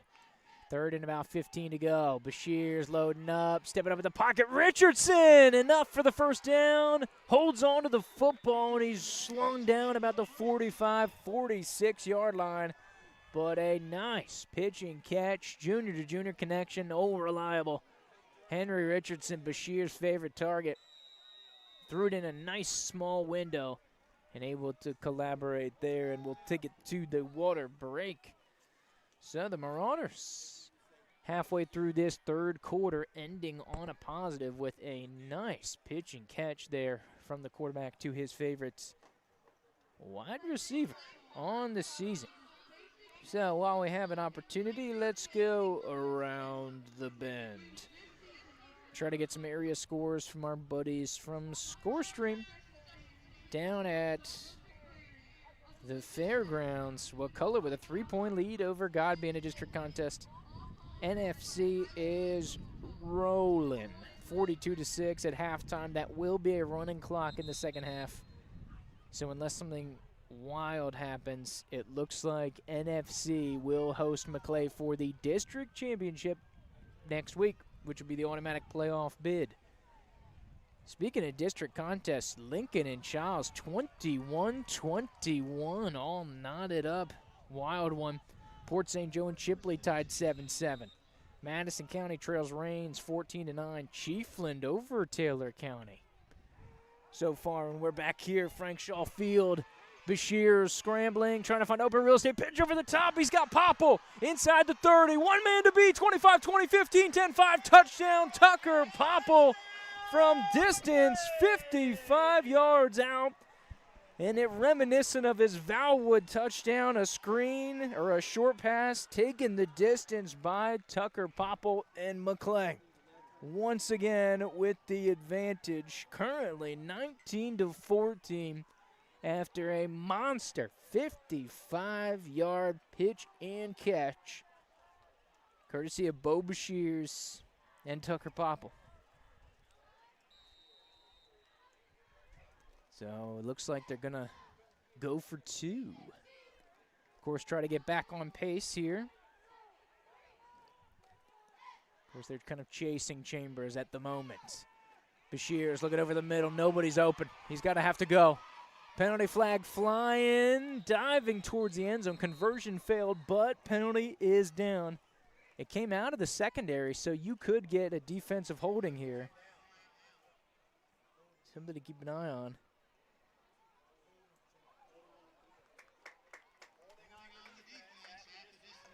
So Maclay will get another try out of it. Bump that conversion up a yard. And now they'll go from the 1-yard line. You wonder if this factors into a change of the play call. because the initial coverage was really sharp here from Chambers. They had all four knotted up, but then as you kind of bought time, that's when the defensive hold came about. So you wonder if this changes the mindset of Coach Sloan and the offensive staff here. They're going to split them out, go 3 wide, max protect look, Popple in white, left and right here of Bashir's. Snap, Popple, right down Main Street. He dives, and he is. Side judge says short. Conversion no good.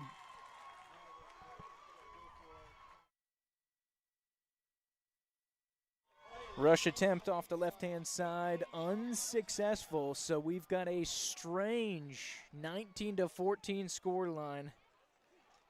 But the Marauders going to be okay with that one because the 19 is them, and they have the lead. First score in quite a long time here for the Marauders. So I'm sure a welcome sight for them. As you try to trail back to when Maclay had their score. So Maclay scored that second touchdown about halfway through that first quarter. So that is about 24 minutes of football, roughly, that Maclay had been held scoreless. Here is a score with 6:02 remaining in quarter number 3.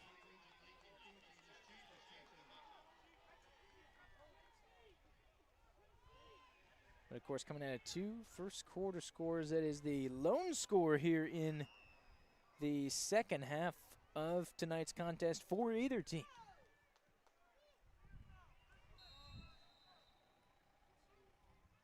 Third quarter action coming in front of you here. Maclay has now scored at least 3 scores in all but one of their ball games. So that was last week when they were held to 14 by Big Bad Taylor County. And around rush coming here. Nice tackle in the open field there by Grayson Stevens. Penalty flag coming on in. Late one. Rush was 22 Jack Nelms. A little 3-referee conference here. Coach Allen trying to perk his ears up, see if he can listen in on the conversation, see what's going on. Personal foul on Maclay. Extracurricular. They seem shocked of the indication, so it's 15 free ones here for the visitors.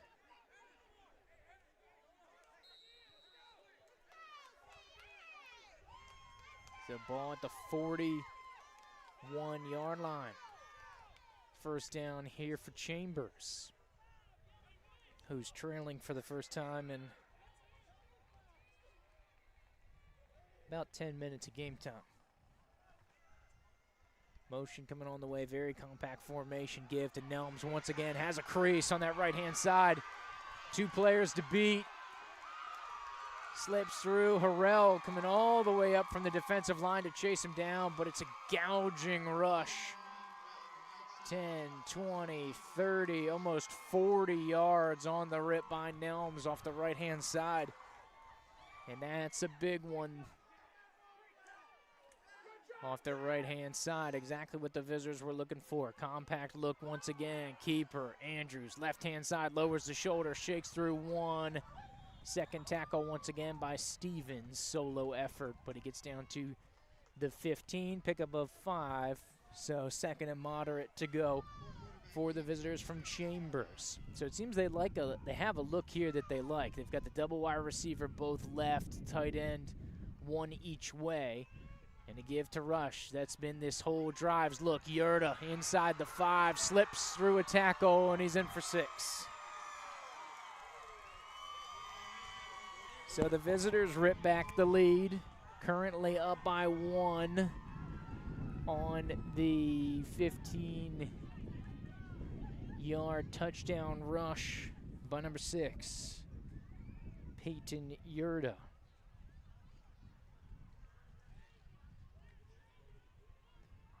So, of course, they'll look to go for 2. Could make this a 3-point game, which would be an interesting scoreline. Tight ends to the left. Yurda again to the left, and he's in. So 2 more for the Alabama boys. 22-19. So we had gone 14 minutes of game time without a score, and then we get 2 scores in 92 seconds. So the pace picked up a little bit here in this third quarter. Maybe they're just thawing off a little bit here. Starting to warm up. Maybe got some cocoa at halftime. They keep talking about the ice-cold Coca-Cola. I don't think many people here on the north side will be participating for that. We shall see. 16.5 minutes left to go in the ball game. Chambers with their little pooch kick showing off here. It's going to drop to the second level. They want to take this one. Fielded successfully. Flag coming in late on the play. And a little bit of extracurricular. That's going to be interesting to see the call on this one.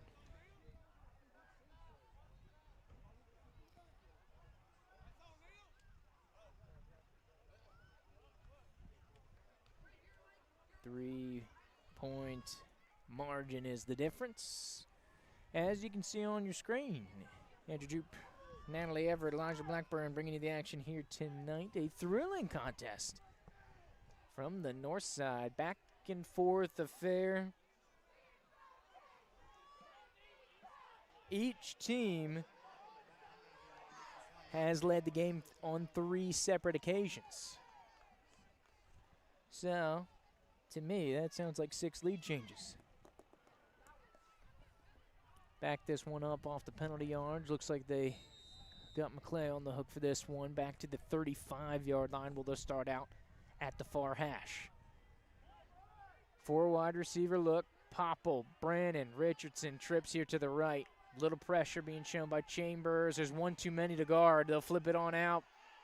Here's White with some open real estate. Lowers the shoulder. Nice pickup. Gets about 7 off the quick hitter to the tailback. And the freshman with a little yak and some intensity there for a good pickup on first down. Of course, that's kind of a Tucker Popple move there for Anthony White. If he can add that to the arsenal, future's looking really, really bright, not only for the backfield, but for the freshman himself. Over the middle, Richardson. Nice catch. Holds on through contact. 47, where he'll move the chains. And Richardson has been very sure-handed tonight. He's had some big receptions in some really key spots. And when you're the highlight #1 receiver, that's what you want to do. They're going to call upon you. When you're the baller, they're going to ask you to ball. White, sidecar right, will get the rush on first down. Nice downhill rush. Gets about 3 on the carry. As we dip under 4 minutes to play here in the third frame. Ball on the 50. Need to get to the 43 to move the chains. Second down and 7 to me. Brandon Popple and Richardson. Richardson in the slot here to the right. Thompson by his lonesome. Double move. Richardson going deep. Oh, Sales at just a blit. Richardson would have been in for 6. But it'll fall incomplete pass. Great fake. Great pump by Bashirs on the double move. The DB bought it with sales tax. And Richardson was running free in the secondary. This one will go to incomplete. So third down and 7 to go for the Marauders. Going to stick with the 5 linemen. Richardson's going to flip sides of the field, so we'll go 2 by 2. White sidecar right for Brandon out of the shotgun. Looks over to his left. Pressure coming. He's got to step up. Beautiful dump down to Popple. 40, 35, 30, 25, 20. Cuts back against the green. Lowers the shoulder. He's carrying bodies now inside the 10, inside the 5, and Tucker Popple almost gets in for 6. 27. I think we know the game plan. Give it to 2-7 and let him cook. Monster gain by Tucker Popple's got Maclay in a first down and go-to-go situation. Stoppage here coming from the referee staff. It looks like they want to talk to the offensive line. There have been a number of equipment issues, shall we say. Bashir's hold on to the football, young man. He's going to be stopped short. Should be a 2nd and goal now. But how big has Popple been in quarter number 3 here for the Maclay Marauders?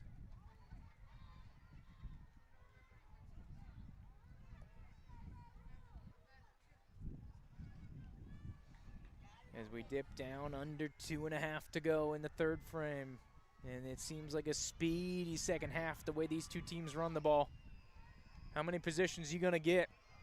White's the lead blocker. Bashir's with a crease, dives forward, and he's in for 6. Bo Bashir's on the QB keeper. And it's a 7th lead change of the football game. And Maclay on top. 25-22. And it looks like we're going to go for the extra point. So for a second there, you had the personnel. Of course, Bashir's is the holder, so you're like, oh, are they going for this thing? Not the case. Extra point up. Extra point is no good. So we stay at a 3-point ball game here in quarter number 3. It's a Bo Bashir's 2-yard rushing touchdown. Has the hometown crowd feeling good. 25-22. Like we said, 7 lead changes in this ball game. Back and forth affair, and it's got a playoff feel, and the weather is cooperating. It's a physical, run-centric battle for both of these squads, and it has been a fantastic homecoming here for the Marauders and the Rebels from Frank Shaw Field. Nice blast into the back of the end zone by Wyatt Long. Will bring the football out here to the 20-yard line.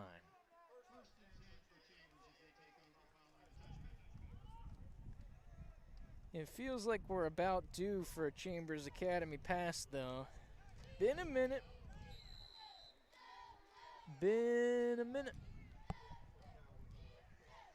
So shotgun look here for Andrews. Motion coming by the big fullback Wharton. Give to Nelms, who's had a great second half.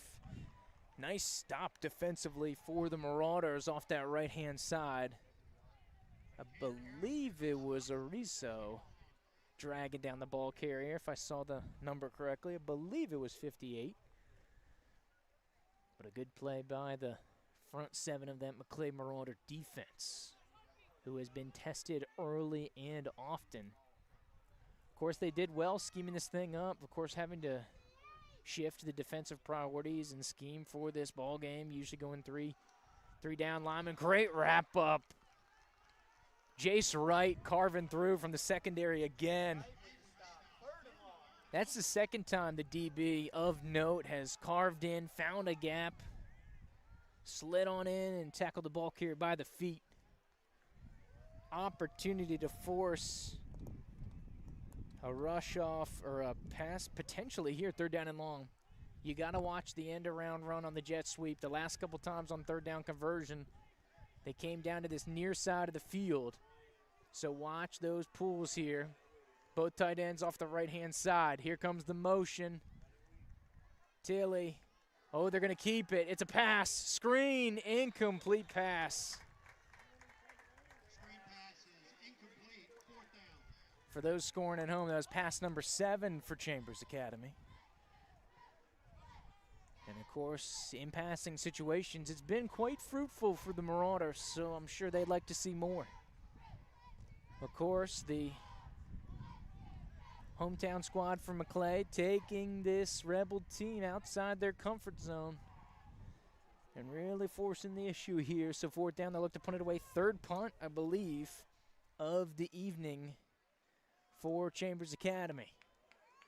Rip off the side. Richardson fields it. No fair catch. He's going to go forward for an extra 4 yards right about midfield where he will be dropped. And so the Marauders with the 3-point cushion will look to add to the lead. So like we talked about, we've had 7 different lead changes. No team has led by more than a touchdown. The biggest margin of victory we've had this evening was 7-0 after the first score.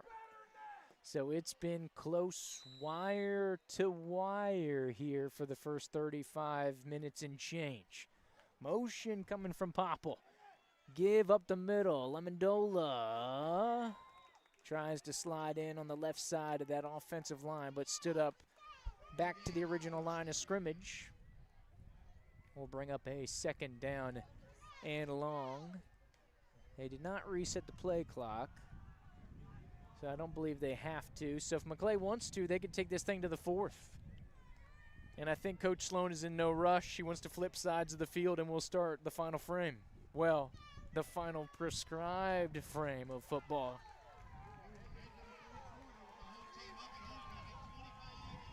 Woo! Quite the battle. Quite the battle. Small ball, what most would call at its finest here for an independent school out of Alabama. And your Maclay Marauders here in 1A. Fantastic showcase, and this is what you want to see with these interstate competitions. You want to see good ball games, and you want to see close competition. And thank you to Maclay and Chambers for giving us an exciting one so far. So, of course, the Marauders don't want to have their homecoming spoiled. And Chambers Academy, over the last 3 seasons, has lost to no other team other than Starkville. They've lost their initial game of the season, and then they've ripped off 12 straight en route to a state championship. So they're hoping to do the same, and the Maclay Marauders trying to provide them a big L on the schedule. Dump down to Brandon, penalty flag coming in, and this is probably in the area of offensive holding.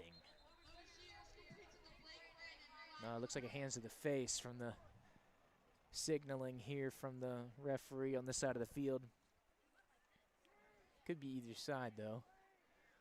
Offense or defense.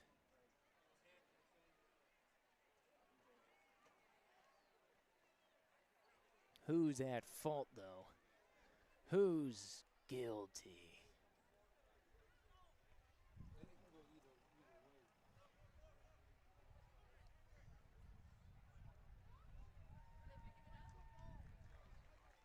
Gonna get on the defense. So infraction on Chambers Academy. Wakulla adds a score down on the south side. They now lead Godby by 10.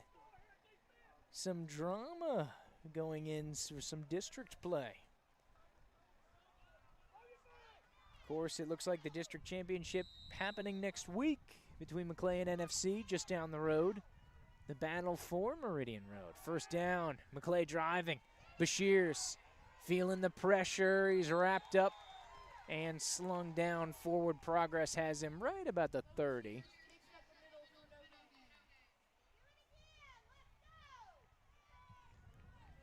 So second down. Looks like they gave him a couple. To the 31. So Maclay, I'm sure, will take it. As we get under 11 and a half to go.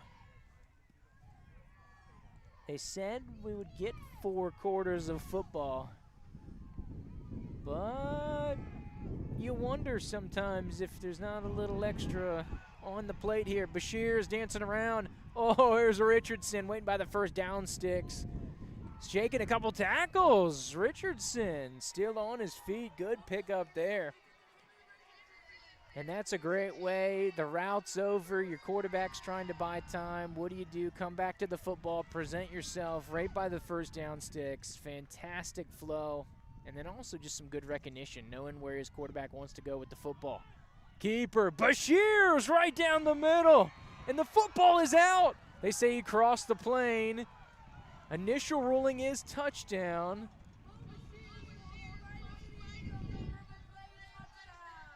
And so it looks like the touchdown's going to stand. That is a little close. The referees thought about it. But Bo Bashir's with his Jackson Dart impression right down Main Street. 6 more here for the homecoming team. So it stretches it to a 9-point margin. Extra point pending. High snap, good hold by Bashir's. Little bit of a sidewinder gets through. So a 10-point margin here for the Marauders. It's a nice 12-yard rush, and Bo Bashir's back-to-back rushing touchdowns for the QB. And how about the 5'10", 138 man lowering the shoulder? Back-to-back rushing touchdowns. And Maclay on a little bit of a roll here in the second half.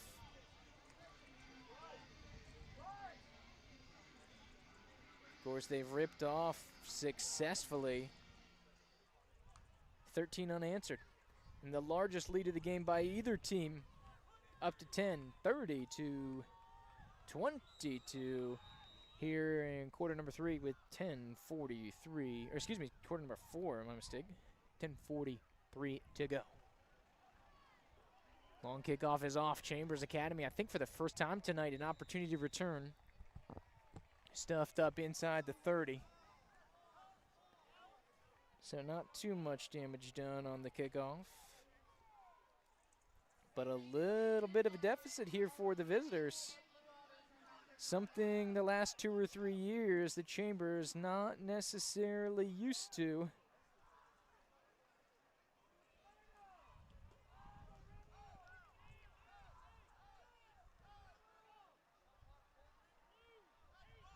And looking here back at the season history, this is the largest deficit Chambers has had all season. Handoff to Yurda, coming near side, cuts back against the grain. 2 men to beat here for Maclay. Shakes through a tackle, tackles him up high, and Stevens. My goodness, Stevens, another touchdown saving tackle. Number 8, busy in the secondary. But yet to build on the point, going back through the scores here, as long as the scorings are correct here from Max Preps, this is the largest deficit that Chambers Academy has faced all season.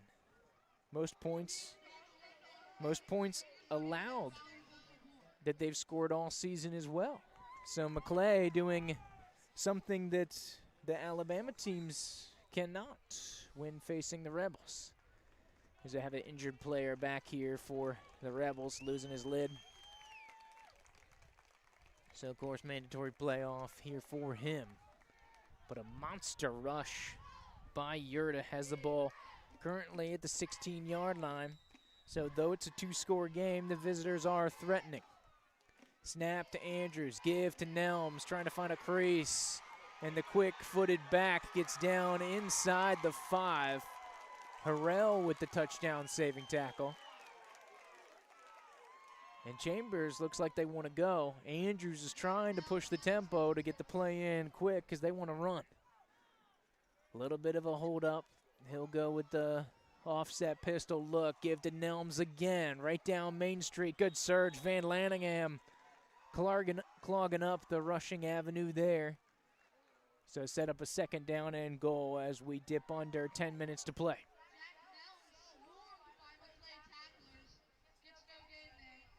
Switch out at tailback. They're going to bring Yurda back in. He's been their most successful. Tight end, one each side, both wide receivers left. Yurda off the right-hand side. Ariso with the scoop. And it's going to be enough to hold him out of the end zone. 3rd down and goal. Manny Ariso, good hold on the tailback there.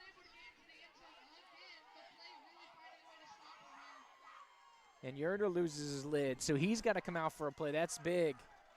He's been their short yardage back here tonight. You would anticipate that they give it to the bruiser, 21, Wharton. But we don't know if Wharton's still on the sideline. He is. He's got an injury, so who do you go to? No Yurda, no Wharton. And it looks like they're jammed up in a little bit of a formational switch. And I think all the confusion, they'll have to call a timeout. I think Coach Allen was looking for his big fullback, but he was out stretching it out, so he's going to have to call a timeout. So it feels like a pretty good indication that number 21 is going to get the football here. Calling a timeout, but we shall see. Under 9 minutes to play here from Frank Shaw Field. Homecoming for the Marauders. And it has been quite the festive evening, the court being crowned. I think there was a total of 6 football players, or 7 football players, maybe 8, who knows, on the homecoming court. Drew Lamondola, Tyson Willett, Anthony White, Will James, Abram Wildrick, Manny Ariso, Nicky Fiore, all on the homecoming court. As you look at the personnel, number 21 is on the football field. So look out. He's got to be your spotlight here on defense. They called the timeout for him. Andrews going under center. I formation look. Fullback's going to be the blocker. Nelms off the right-hand side, and the speed back puts it in. So cuts the lead to 4. And Nelms has been rolling here. He's been the second half back. Seems to be the most explosive. Gets him about 2-yard touchdown on the rush. So gonna go for 2, trying to force the issue. Could cut it back to a 2-point game. I formation look. Nelms is the deep back. Give this to him, off tackle to the right. Ariso with the big stop. Surging forward there. Sorry, it's Murphy, number 56. Justin Murphy with the big stop there. And that's big, so Maclay keeps it at 4. So I don't think that 7 really does you any good, but it'll make him go down and get you a touchdown if Maclay was to land a field goal here. But all things to kind of consider, seeing as Chambers been going for 2 all night long. So some momentum shifted back to the visitors.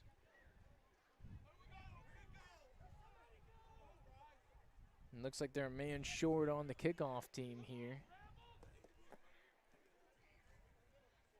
for Chambers. And this would be an opportunity. If you're going to pull something weird on the kickoff, this would be your juncture that you do it. You're fresh off a score. You're establishing momentum. I know they got the pooch kick going off to the near side, but if you're going to try some shenanigans, this is probably the stage of the game that you go for. Going for the pooch again. About the 30. Brandon fields it cleanly. Tries to go back against the grain. He's upended. Is he down? He is at the 30. So good coverage here by Chambers. And so that's where Maclay will set up on offense.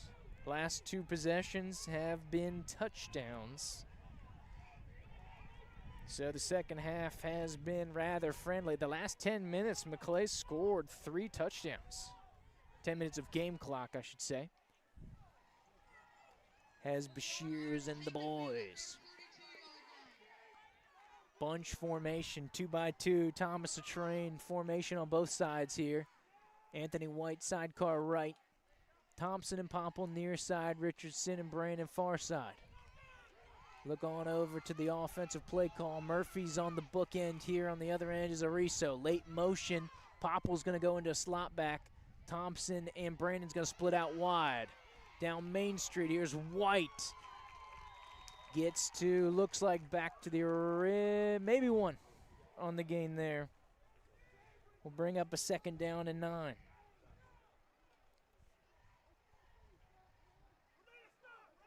Wakulla gets a defensive touchdown.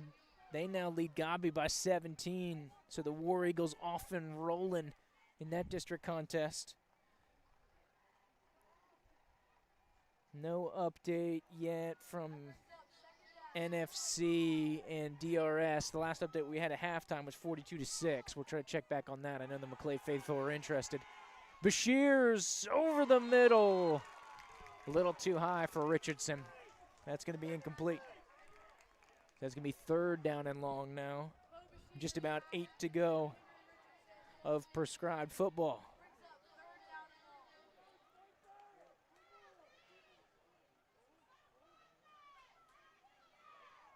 Interesting one going out in Cottondale. Cottondale leads Liberty 8-6. End of the first. 4 wide receivers. Lone one near side is Thompson. White's going to stay in the block. Bashir steps up in the pocket. Oh, he floats it for Richardson. Trying to break through on the other side of the secondary, but a little too much mustard on the hot dog, and it'll fall incomplete and 4th down for the Marauders. So punting unit on the field here for Maclay. A tricky 4-point advantage. Of course, requiring a touchdown for Chambers, but it seems like the offense is starting to pick up a little steam here for the visitors. Oh, Bashir's rugby style makes the first man miss.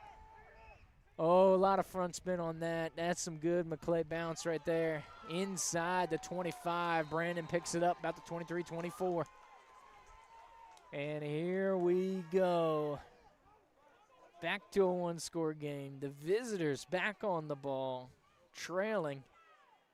Good visiting crowd behind them. Good homecoming crowd here for Maclay. Lively, intense atmosphere for these 2 high-scoring teams. Both averaging well over 30 points this season. And we're back at it again. Both teams with 1 loss. Compact formation coming here for the visitors. Skiff, Nelms, eaten up in the backfield. Fantastic surge by the defensive front. Manny Ariso at the bottom of the pile, number 58 for Maclay. Caden Arell also in on the mix. And Ariso fired up coming out from the bottom of that pile here. And look how close Jace Wright is in here to the box. This is wild. Number 3.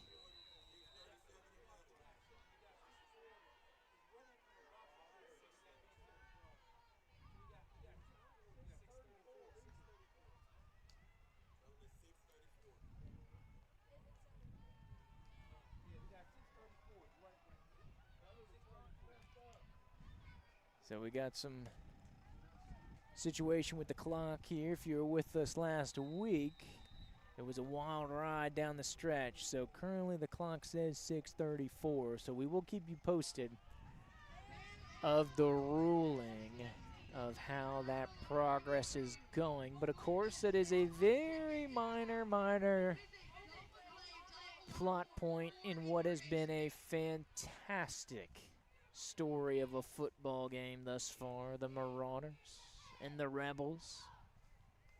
A war of multiple states. A couple one-loss teams. Looking for some intrastate bragging rights. The Alabama squad reigning 2-time AISA champs. The run-centric bulldozers with the big offensive and defensive line. Kings of small ball over there in Alabama. Crossing the border here, about a 6-hour trip from Fayetteville, Alabama. Come on over to the capital city of the Sunshine State. About halfway through the final prescribed quarter.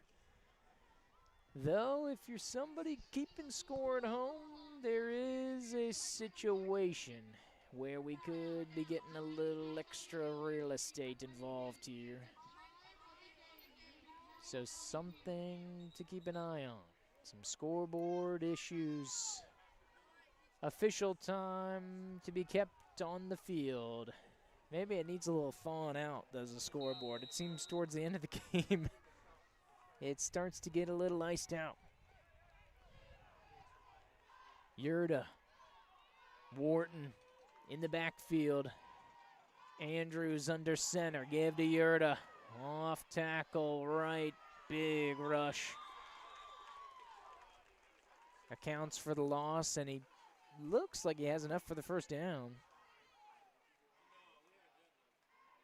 If not, couldn't be closer. Yeah, they'll reset the chain, so he does have enough to move it. And here comes the up-tempo. We warned you about it. If they get into a flow, Chambers is known to run it. Rush on off to this near side on the right. Grayson Stevens, another tackle. And Grayson Stevens showing off today. He's been getting some tackling reps here, has number 8. Couple touchdown saving tackles from the senior defensive back.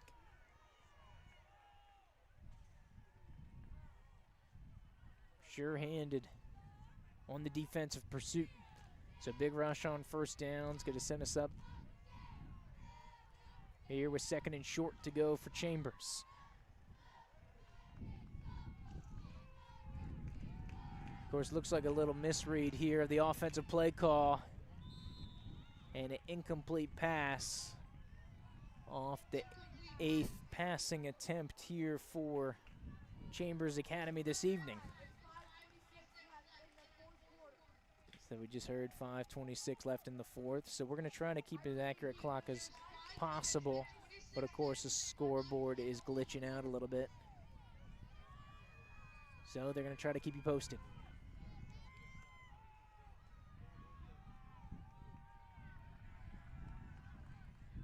So 3rd down and short now. Back under center goes Andrews. Snap, give, Yurda. Surged up, Jace Wright in the backfield again. Austin Van Lanningham also in position. 4th down. Now, 2 to 3 to go. Long 2, short 3. Maclay crowd starts to pick things up. This could be a big one if they can get the visitors off the field. You got your heaviest run set combination here with Wharton and Yurda in the backfield. Andrews under center.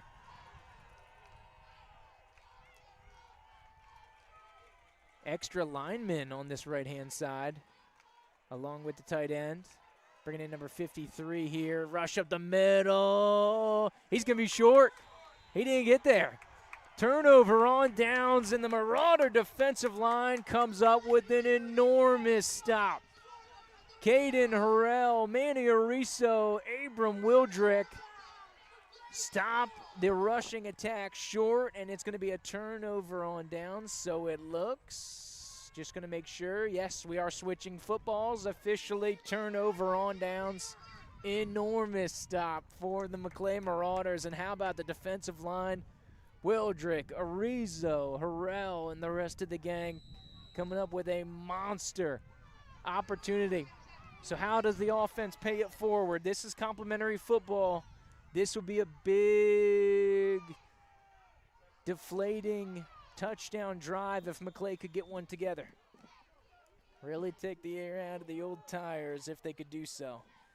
Official time is once again being kept on the field. We got some scoreboard issues here. So we're going to try to keep it as updated as possible. But ours is just an estimation, not our typically reliable clock here. So we will keep you posted on that matter. We do know that there's roughly 4 to go. And Maclay's faced with the 2nd down and long.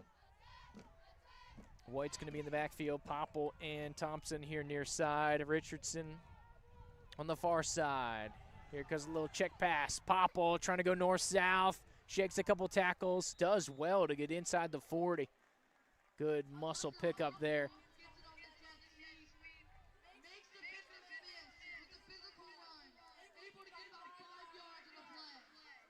So it'll be about a 3rd and 5 to go here. Big conversion.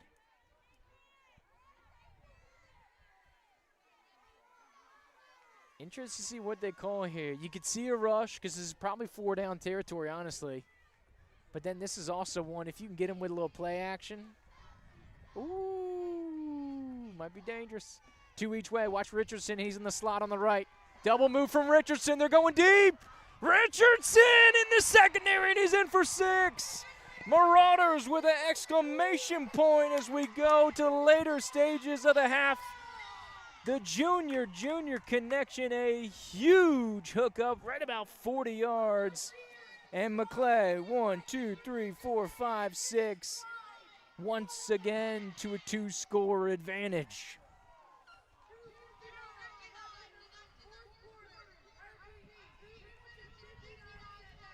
Henry Richardson, monster play here, gives Maclay a little breathing room late. Long on for the extra point. This would make it 11, which would make it, the way Chambers is playing, kind of a full 2-score game. Penalty flag on the field. Lined up in the neutral zone on the offense. Rare, but they'll go ahead and back him up. So the plot thickens. ... So lined up in the DMZ. So they're going to back it up a little bit of a lengthier conversion. So now be a 25-yard extra point here for Long. Kick is up, and kick is no good. So it'll stay at a 10-point margin.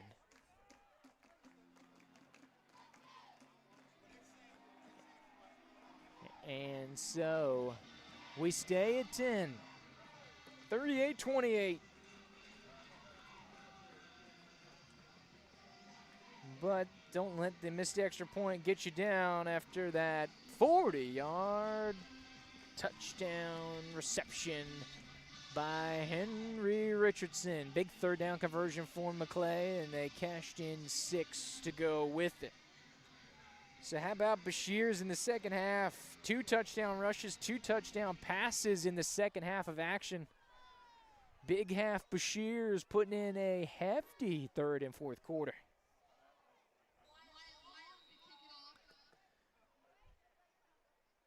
So, of course, Long has been ripping him into the end zone all year long. But a little bit of wind looks like it's going against him. So this one will stay in the field of play. Ooh! This one drops inside the 5, chasing back after it. That one had a lot of backspin on it.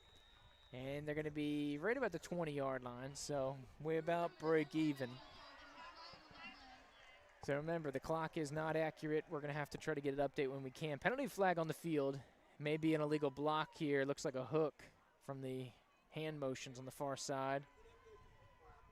Personal foul on the return team. So they're going to go half the distance, get about 10-yard line. Wow. So that's going to be big. 2-score deficit, now backed up in their own end.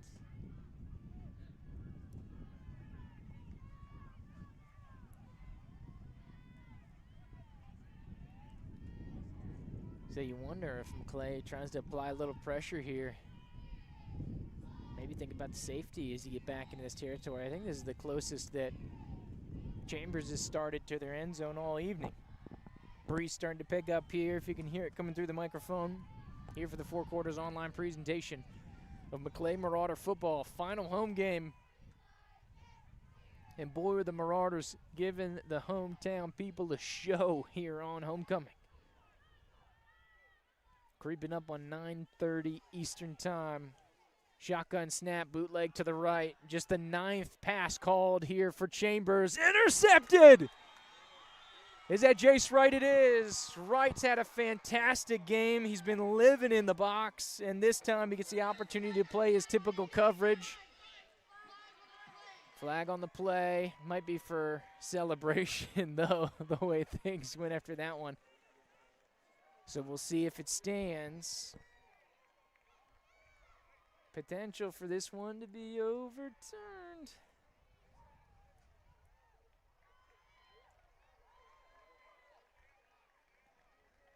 Unsportsmanlike conduct. Yep, so the interception should stand.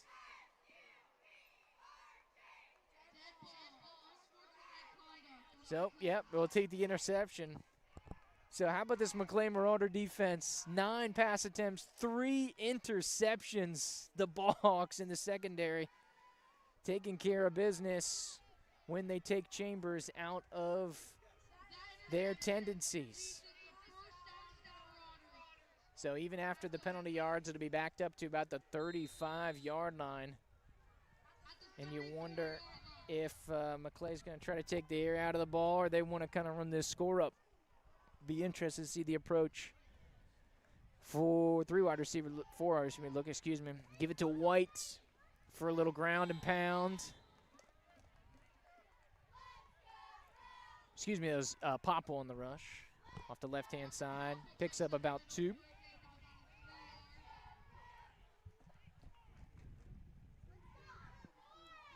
So we're ticking down here. Once again, no official word with the scoreboard.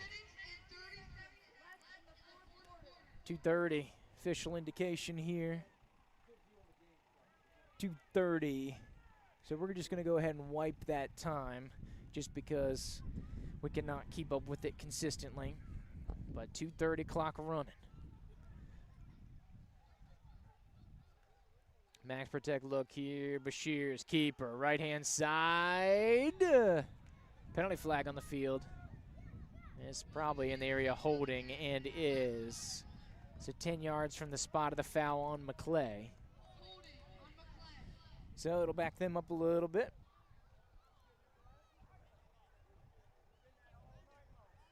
Try to see if we can get a scoring update here on the other half of the district to see what we're going to set the table with for next week. Because if we did get that running clock, then we should be about final down from the south side. Blountstown rolls Dixie County 68-0 final. Lincoln up 2 touchdowns on Charles as we are able to piece together some areas. Final score, NFC 49, FAMU DRS 12. So, winner take all district final next week at NFC. Automatic playoff spot on the line. 3rd down and 10 after the decline penalty here. Maclay Marauders surging. We're about under 2 minutes to go. No scoreboard here with us, so official time being kept on the field. But the big number is number 10. That is the difference in the score line. Popple on the rush. Spins out of initial contact. Secondary surge of the effort. Diving forward to about the 30. Or to bring up 4th down. A little extracurricular there.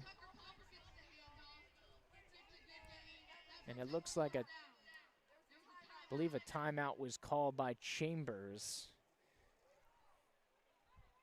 which I think was their first timeout of the second half.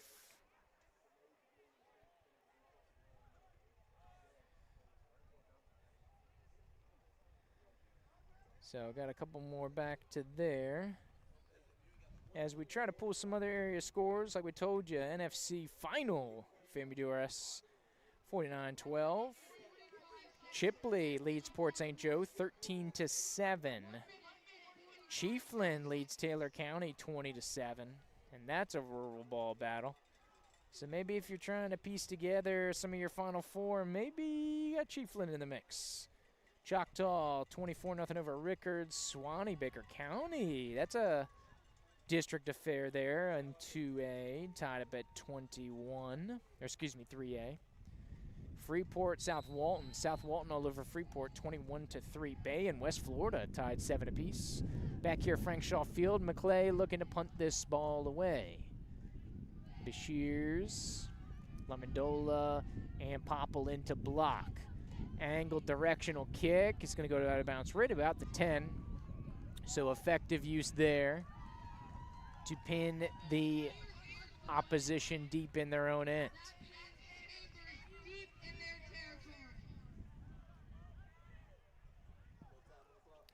So right about 90 yards to go. 1:45 to go. 1:38, correction. 1:38 to go here in the ball game. Chambers still down 2 scores. Substitution coming here, and you got to think they got to start throwing the ball, which has typically been successful for Maclay, who's generated 4 turnovers this evening. Both teams combining for 7 turnovers, but it's been the passing game where Maclay has done most of their work on the defensive side. Great pursuit there. It's going to be a loss on the pass play. Short screen going the wrong way for Chambers.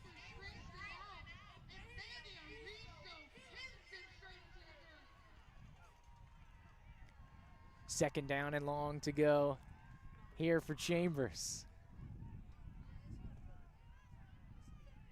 Motion coming as they finally try to spread this offense out here with new wide receiver number 12, Tristan Ayers.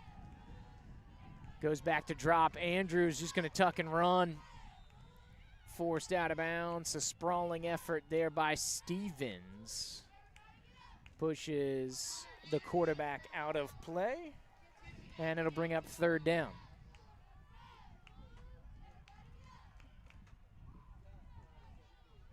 So the ball's going to be spotted at the 15. 55 seconds to go. So about longer than anticipated. So about 7 or 8 to go here on this 3rd down conversion. As we have a substitution, Arizo's going to sit. So they're going to bring in a middle linebacker here. Looks like they're bringing Brannon. Watch for that pressure on the right side of the defense. They're bringing it. Here comes the pressures. Brannon on the quarterback. Richardson jumps the route. Able to get the breakup. Just a couple fingertips away from another interception there. 10th pass attempt there by Chambers Academy. 51 seconds. Coach Sloan wants to call a timeout. And Maclay Marauders trying to pump up the crowd a little bit here down the stretch, as this one has been a little bit of a belabored last couple minutes here for what has been a very exciting, intense ball game as a whole. You can start to see the hype die down here on the visitor sideline. Last 3 seasons, including this season, combined 3 losses here for Chambers. So not a ball club used to taking the L. But they say homecoming is for the Kings. And the Kings are here on the north side in, I want to call it Carolina blue, but the way North Carolina has been losing, I want to call it baby blue. As Maclay trying to notch the 6th victory of the year. And this would be a big get. Even though they're out of state, this would be a big get in the playoff points. So this will help Maclay's strength of schedule significantly. Andrews, deep shot. In Richardson. Another interception. The 4th of Maclay. Maclay has now intercepted 4 of 11 pass attempts.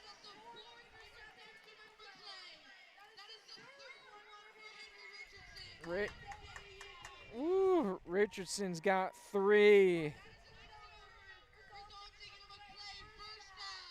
What a highlight reel. Get the film out.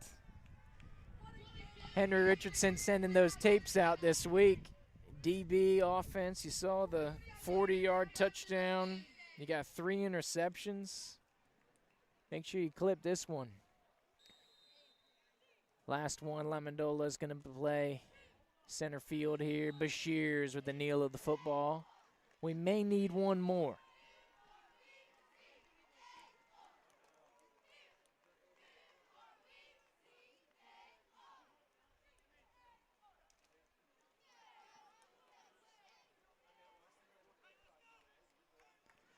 And it looks like that'll be enough. So they'll go through to the conclusion of the football game. So the Marauders, an emphatic victory against one of the powerhouses of independent football in Alabama. 10-point victory for Maclay here. Exclamation point with the Henry Richardson interception. Bo Bashir's a monster second half. 2 touchdowns on the ground, 2 touchdowns in the air. But the Marauder defense jamming up this powerful run game for Chambers is the story. So, the Coach Sloan era, we suffered the first loss last week against a powerful Taylor County club. You wondered how they were going to respond.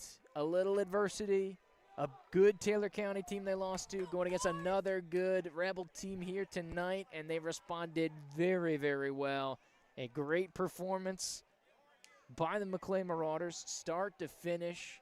A little bit of a dicey second quarter there, but they really came on strong here in the second half. Were able to weather the storm. The turnovers provided them an opportunity here down the stretch to get it going on. And homecoming, I'm sure the people that came back, he had the 2024 court in the house. And here comes Coach Sloan, swoosh into the pile there. Marauder 5-1 from Maclay.